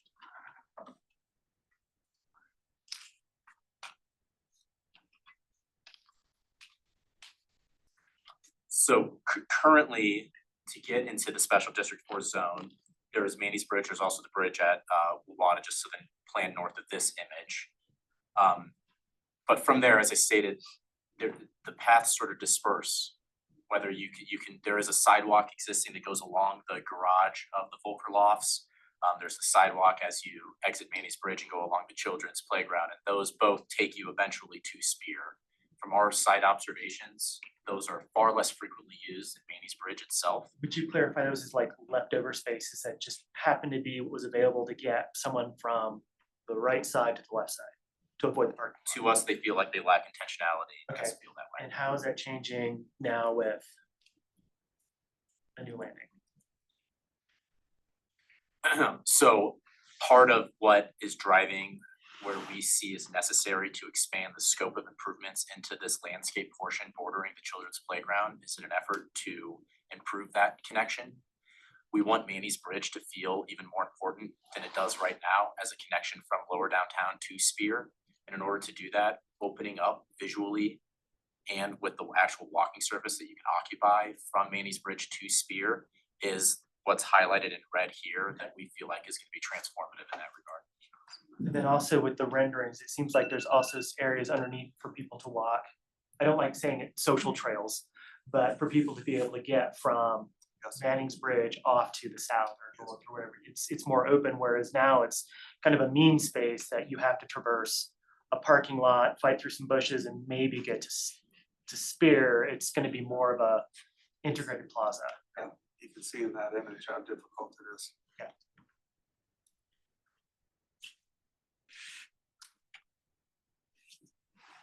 Any other questions from lower downtown?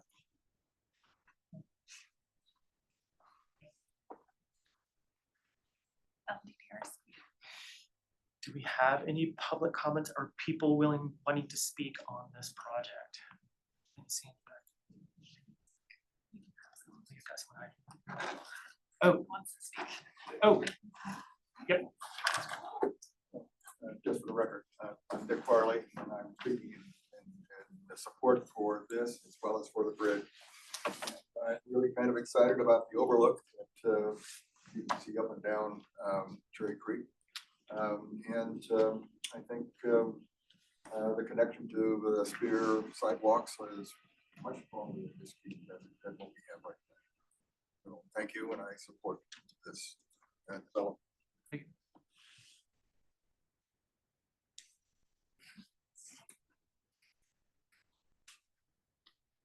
So just to conclude from staff, these are potential next steps for this project. So if both commissions deny this project, the phase 1 mass form and context will need to return to review before both commissions. Again, this could be a joint meeting review again, or it could be a separate, the regular meetings of the LPC and LDDRC. If one commission approves this project, the phase 2 design detail for that portion that is approved will move forward before that commission. And then the phase 1 mass form and context, again, will need to move back to the commission that denied that portion of the submittal. Staff would encourage before any phase 2s move forward that both commissions have approved the phase 1 though. However, these projects can move separately and independently of each other. And then if both commissions approve today, we will move forward with the phase 2 design detail. Again, could be another joint meeting or just our regular meetings. I would encourage regular meetings. It's a lot of work to schedule these special meetings, and as I want to remind you that as you enter deliberation, you will need to deliberate separately. We'll stay in the same room, but the LPC will deliberate without input from the LPC and vice versa. And then each commission, once deliberation is done, will make a motion without input from the respective commissions. So while looking at this project, please be mindful of referencing guidelines throughout the commission discussion. Please try not to state "I like" or "I think." Really tie it to those guidelines so if the applicant needs to make changes, they can reference specific guidelines that the commission would like to see those changes from. So that is my staff wrap up. Do you want us to deliberate sometime or do you want?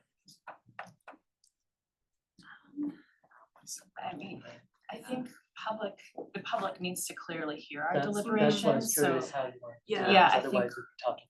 Right. Yeah, I think the LPC should deliberate first and then the LDDRC, so the public can hear both commissions and they're not having to decide who they want to hear from. And then we'll do the motions. So I just want to iterate as Brittany was saying, is when LPC is having their discussion, the LDDRC, sit quiet, don't interject, we can't offer comment. And then when LPC has their deliberation. Yes, I reiterate what Andy says about how we don't interact or comment when they're deliberating. I guess I'll also just mention that it's a little awkward in that usually we kind of know when our deliberation is done because we've arrived at a motion and vote, but we won't be doing that immediately when our deliberation is done. So I'll just be kind of feeling us out to make sure seems like we've concluded our deliberation.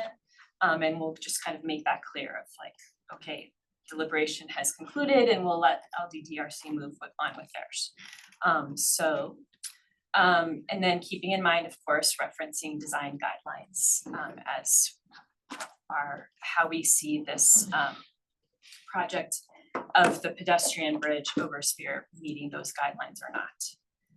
So I'll just open it up to LPC commissioners as to your thoughts.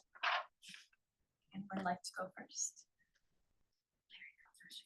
Guess I'll jump in. Thanks, Larry. There's All take it right. away. So, yeah, I guess I'll go through the different guidelines, my thoughts on them, so they're a bit different depending on the guideline. Yep. So for 4A and 4B, character defining features and context of Spear Boulevard, I think it's a difficult one for me because the particular character defining features of Spear Boulevard are very different than what we find on, buildings, or even in like a context like Civic Center Park, where there are a lot of buildings with a lot of very particular character defining features. Here, we're talking about the tree-lined landscaping, light fixtures. On other parts of Spear Boulevard, there are kind of stairs and ramps and railings and things like that, but we don't really have that so much here because of how the placement of the pathway relative to the roadway is a bit different in this area. So I do disagree, I guess, with the staff report that this bridge would contrast with, character defining features, given that I just don't feel like they're particularly strong character defining features here in terms of like, especially this city beautiful design sensibility that we've been talking about. As far as 4C, I think the actual text of 4C is interesting. It says to ensure that new buildings can be differentiated from the surrounding historic context and recognize as current construction or incorporate a neutral design that has little impact. And so to me, this feels like it's taking the tack of differentiating it and recognizing it as current construction, not necessarily one that's totally neutral, but it is it is distinct, and that to me feels like it's meeting the spirit of not trying to kind of create a false sense of history here. I think it does that successfully. As far as the urban design guidelines portion, sort of related to my first comment, the classic image of the boulevard.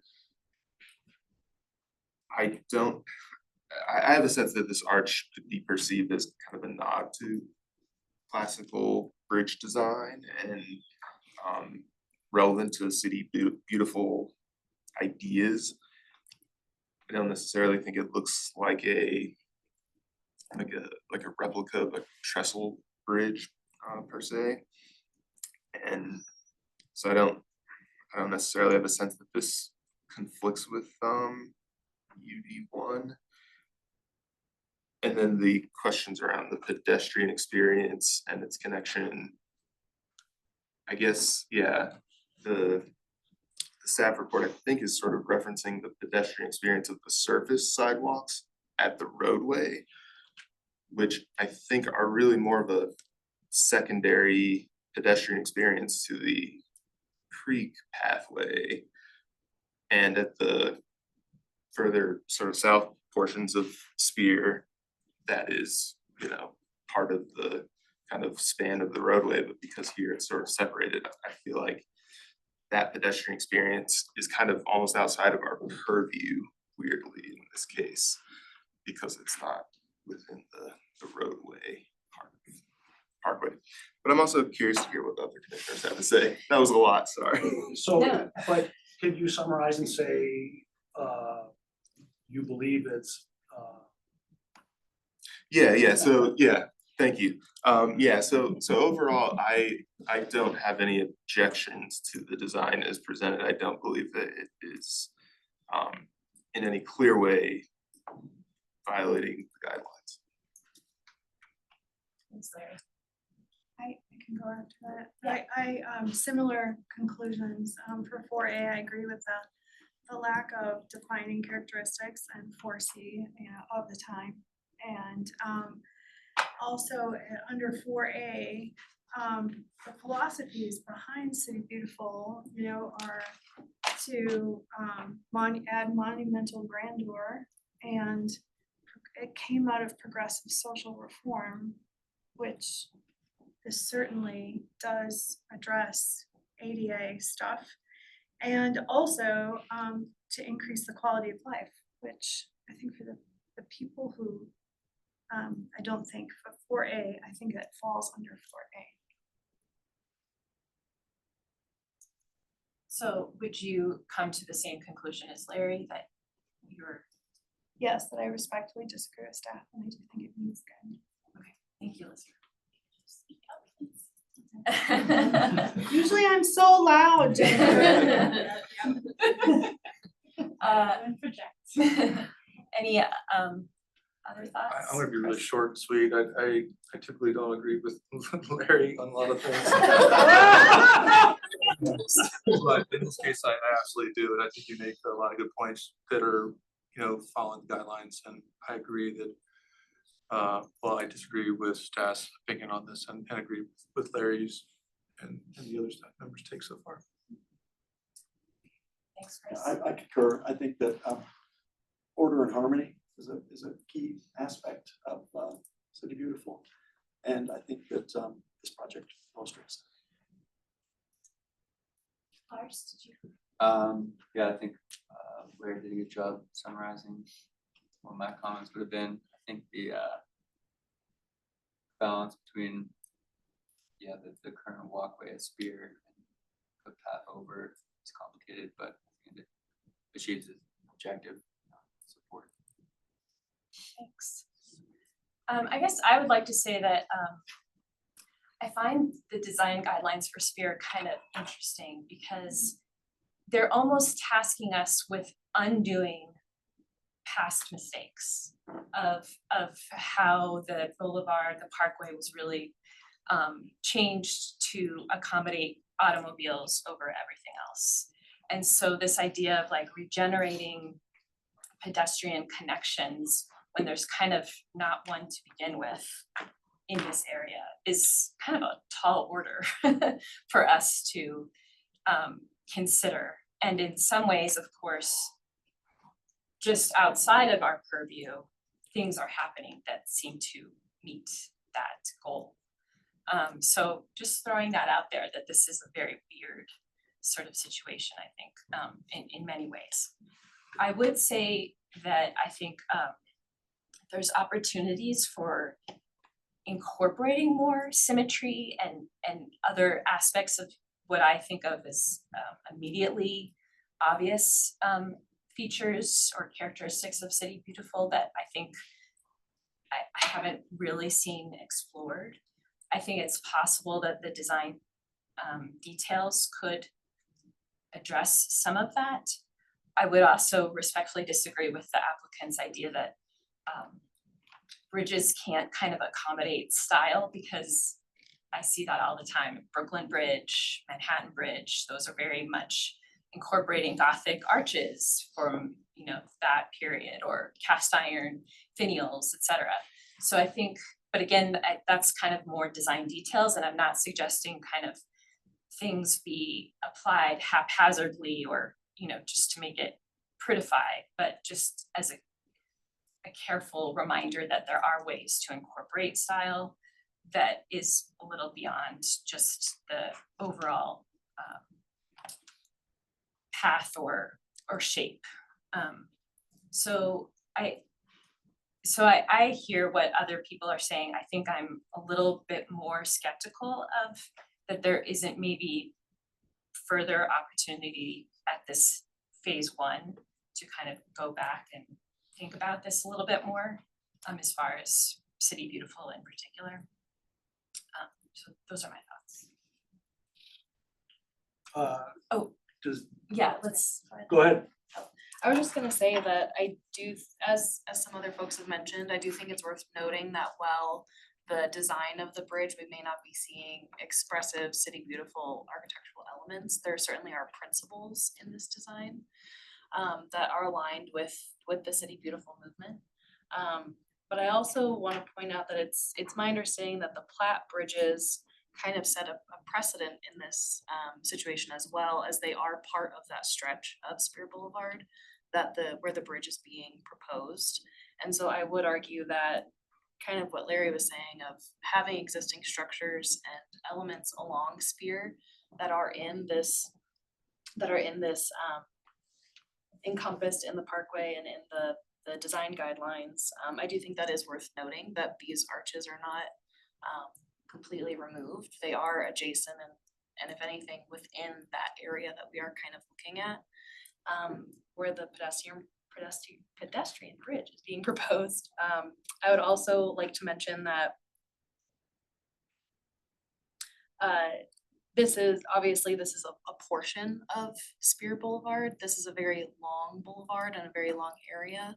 So I think it is also worth noting that this design there clearly has been considerable consideration put into how we are able to maintain as many elements of the historic boulevard as possible, and that this is, while a large project, a portion of a very long area that we're looking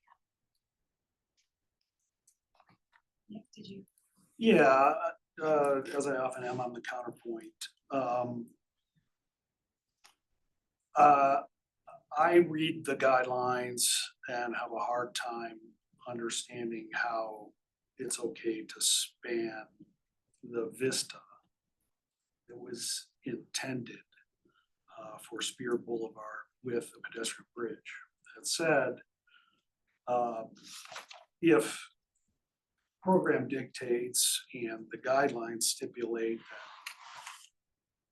this is an evolution of a parkway, which I agree it is, and it needs to accommodate for future uses or current uses or demands.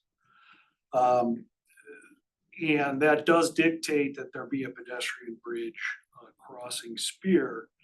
I do think that the onus is on the applicant to make it as minimalistic as possible in terms of its impact to that boulevard.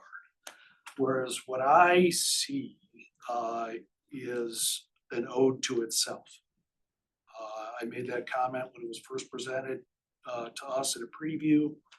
It was a beautiful piece of sculpture, but it's ignorant of its surroundings. It doesn't understand its context, in my view. Just painting it green to match the other bridges and having an arch is not a thoughtful enough approach to this big impact move. And that's my view.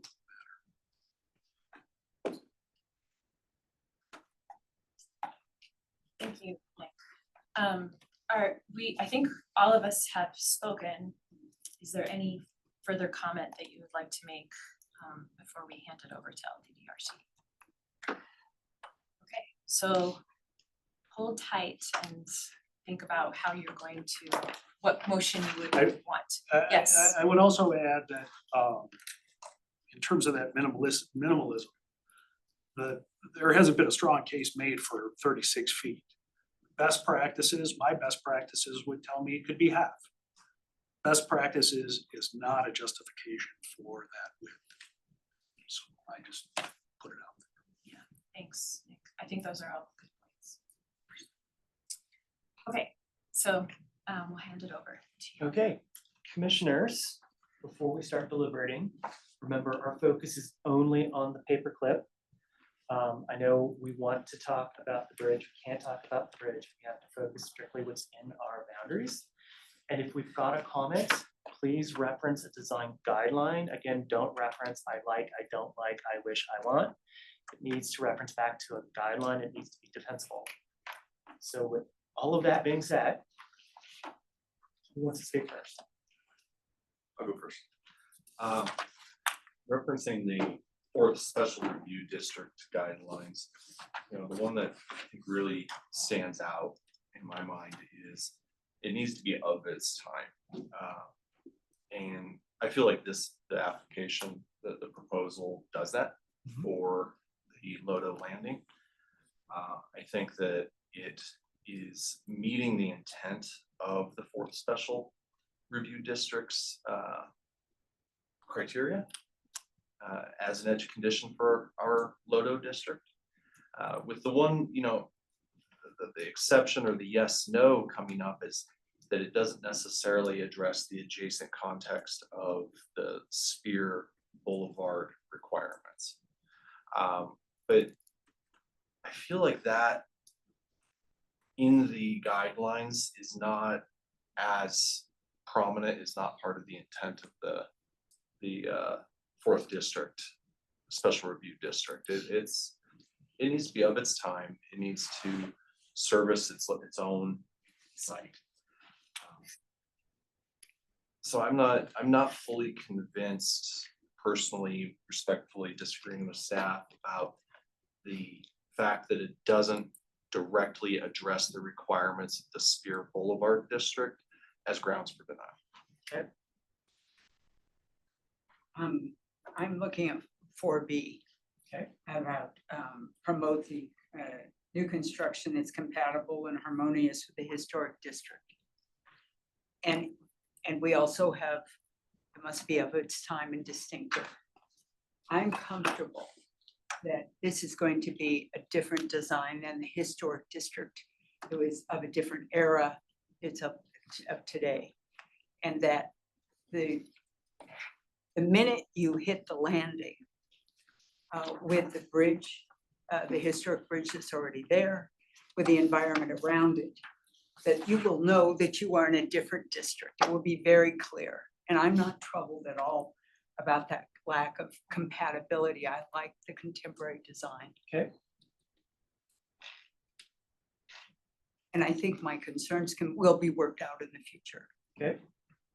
Yeah, I will add to that for a piece.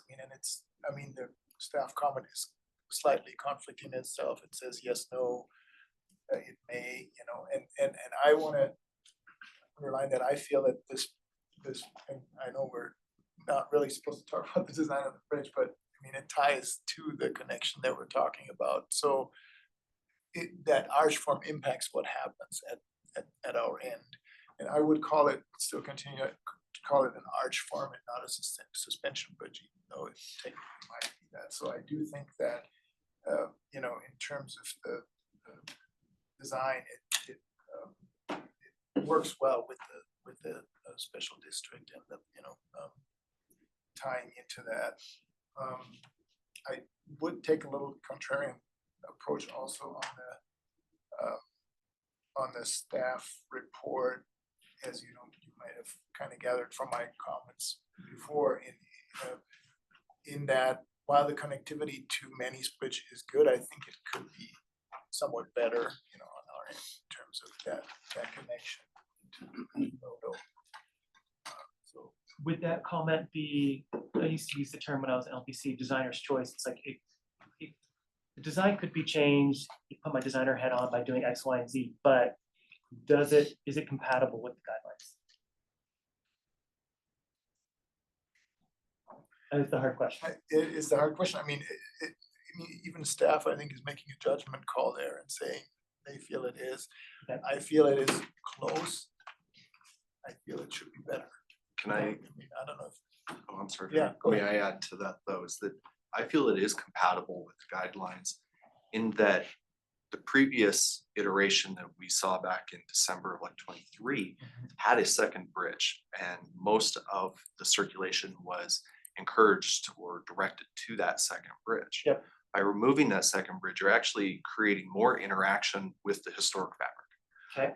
So I feel like it's meeting the intent of the Lodo guidelines better than the previous iteration did. The bridge is allowed to stand on its own versus competing with. Yeah, and then Manny's Bridge now has a more dedicated Breadth. purpose. It's got more breadth and Okay. more people on it. Okay. Nick, I would anything? say, I think I echo the sentiments of what's been said already. I think I have, you know, some respectful disagreement with staff in that we've identified a number of things that I feel do meet guidelines, from principle 4 to principle 10 to principle 12. And then a recommendation of denial based on those same principles, which I think is a bit inappropriate. We've heard a lot about City Beautiful, we've heard a lot about linearity and this kind of respect. When in particular, I think this special review district is characterized by, you know, a very sort of serpentine stretch of Spear Boulevard, as well as a lot of bridges and crossings that are kind of violating that grid that Denver's defined. And I think this feels to me like the next, the next opportunity to create what is I feel like becoming kind of a very distinctly Denver opportunity of bridges. And I think you can look at places like 38th and Blake going over the railroad tracks as ways to solve pedestrian crossings in a very unsophisticated and kind of unremarkable way. And so I think that this is not doing that. So, you know, I would add to what everybody said, but also express that I think this does meet guidelines in a thoughtful way.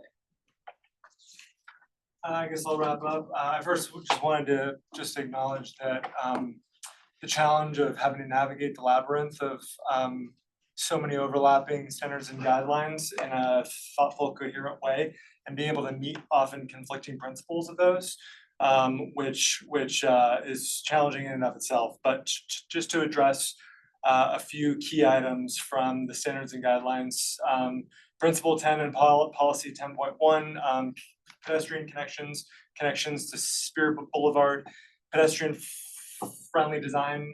I believe the application is successful and meets guidelines upon my interpretation. The other one I wanted to address was for the design principles for the 4th Special Review District, to echo my co-commissioner's comments, needs to be of its time in response to the historic context. In my interpretation, it meets the standard there as well. Yeah, those are all the comments I have to share. So it seems, I feel like I know where everybody's going. And there's just one question that we kind of skipped over, but it shows up in the staff report quite a bit. How do we feel about, and this is just the paper clips, it's just our side. How does it approach Spear Boulevard? Does it maintain that connection, improve the connection? Does it hinder the connection? I mean, are we thinking that the intervention does what it can? It's not closing itself off? Personally, I think that if it's not improving it, it's not making it any worse than it currently is. Okay. But I feel like there's been significant effort made to enhance the connection from not just our district from Lodo through this fourth to Spear, Yep. but also to bring in new connections as well. It opens it up as opposed It to does. shut. It feels like right now it's pushing the connections to the side, where this one says, no, we're gonna celebrate it. I mean, obviously it's a pedestrian bridge, but it's not only a connection above, but there's also the connection below via, I'm calling it a civic center. It's not really meant to be, but it's kind of the plaza between Lower Downtown and Spear Boulevard through the fourth special district. Yeah, I'd agree with that. Okay. I mean, the removal of the parking lot alone is a huge improvement there, I mean, in terms of the pedestrian experience, so. And obviously, again, just our side of the paperclip. The challenges that they had to face on our side are way different than on the west side. And so I felt like they've done what they could in terms of opening that up and making it more pedestrian friendly. In my interpretation, to successfully weave together Manny's Bridge, the playground, generous connection to Spear Boulevard and the new bridge, I think sorry, I'm not supposed to say I think. In my interpretation, it was designed as thoughtfully and as compatible with the design standards and guidelines and additional requirements as it possibly could have been. Again, borrowing from my LPC days, there is no front side to this project. It is viewed on all sides, it's connected on all sides, it's doing what we kind of needed to do. Okay. All done? All done. I'm assuming we're gonna hand it back to LPC to make their motion, but first. So I have a edited motion based on discussion that I'm gonna put up on the screen.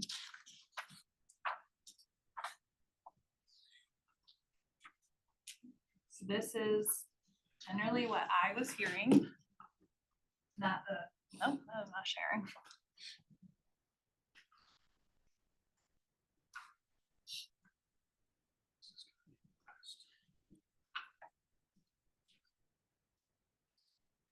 This is generally what I was hearing from the commission, that you would recommend approval. So I have edited the motion, so to make it easier for the commission to make a motion. So use that as a as a template. Thank you, Brittany. That's a lot of work to do. If anyone agrees with this template and would like to make the motion, you're welcome to do so. I can also go back to the other motion. Absolutely. Go ahead. I move to approve application 2025 COA 534 for Wynkoop Crossing Pedestrian Bridge as per Spear Boulevard, Cherry Creek Parkway Urban Design Guidelines and Denver Landmark Structures and Districts Design Guidelines. Intent statements 4A to 4C and 5A. Character defining features for the Spear Boulevard Historic District. Presented testimony, submitted documentation, and information provided in the staff report. Thank you, Bree. Do we have a second? I will second. Thank you, Elizabeth. All those in favor? Aye.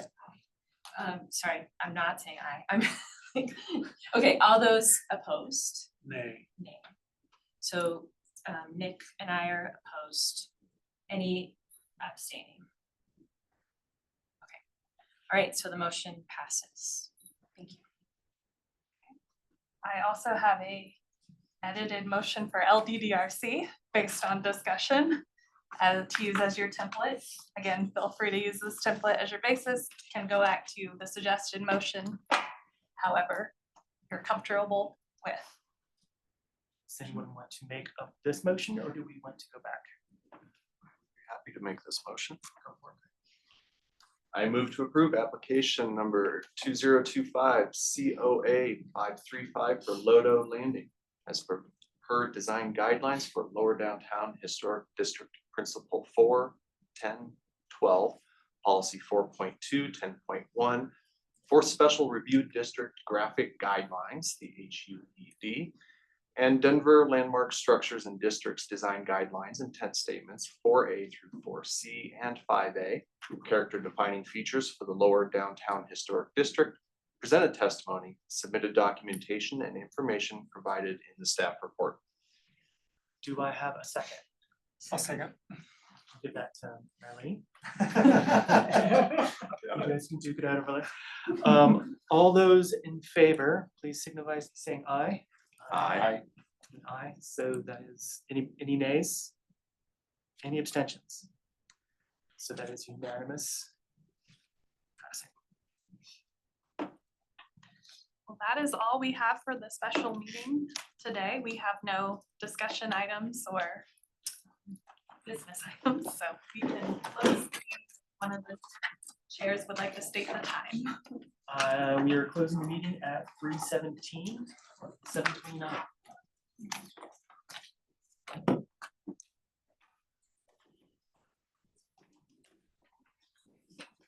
Apple away. Oh, it's here.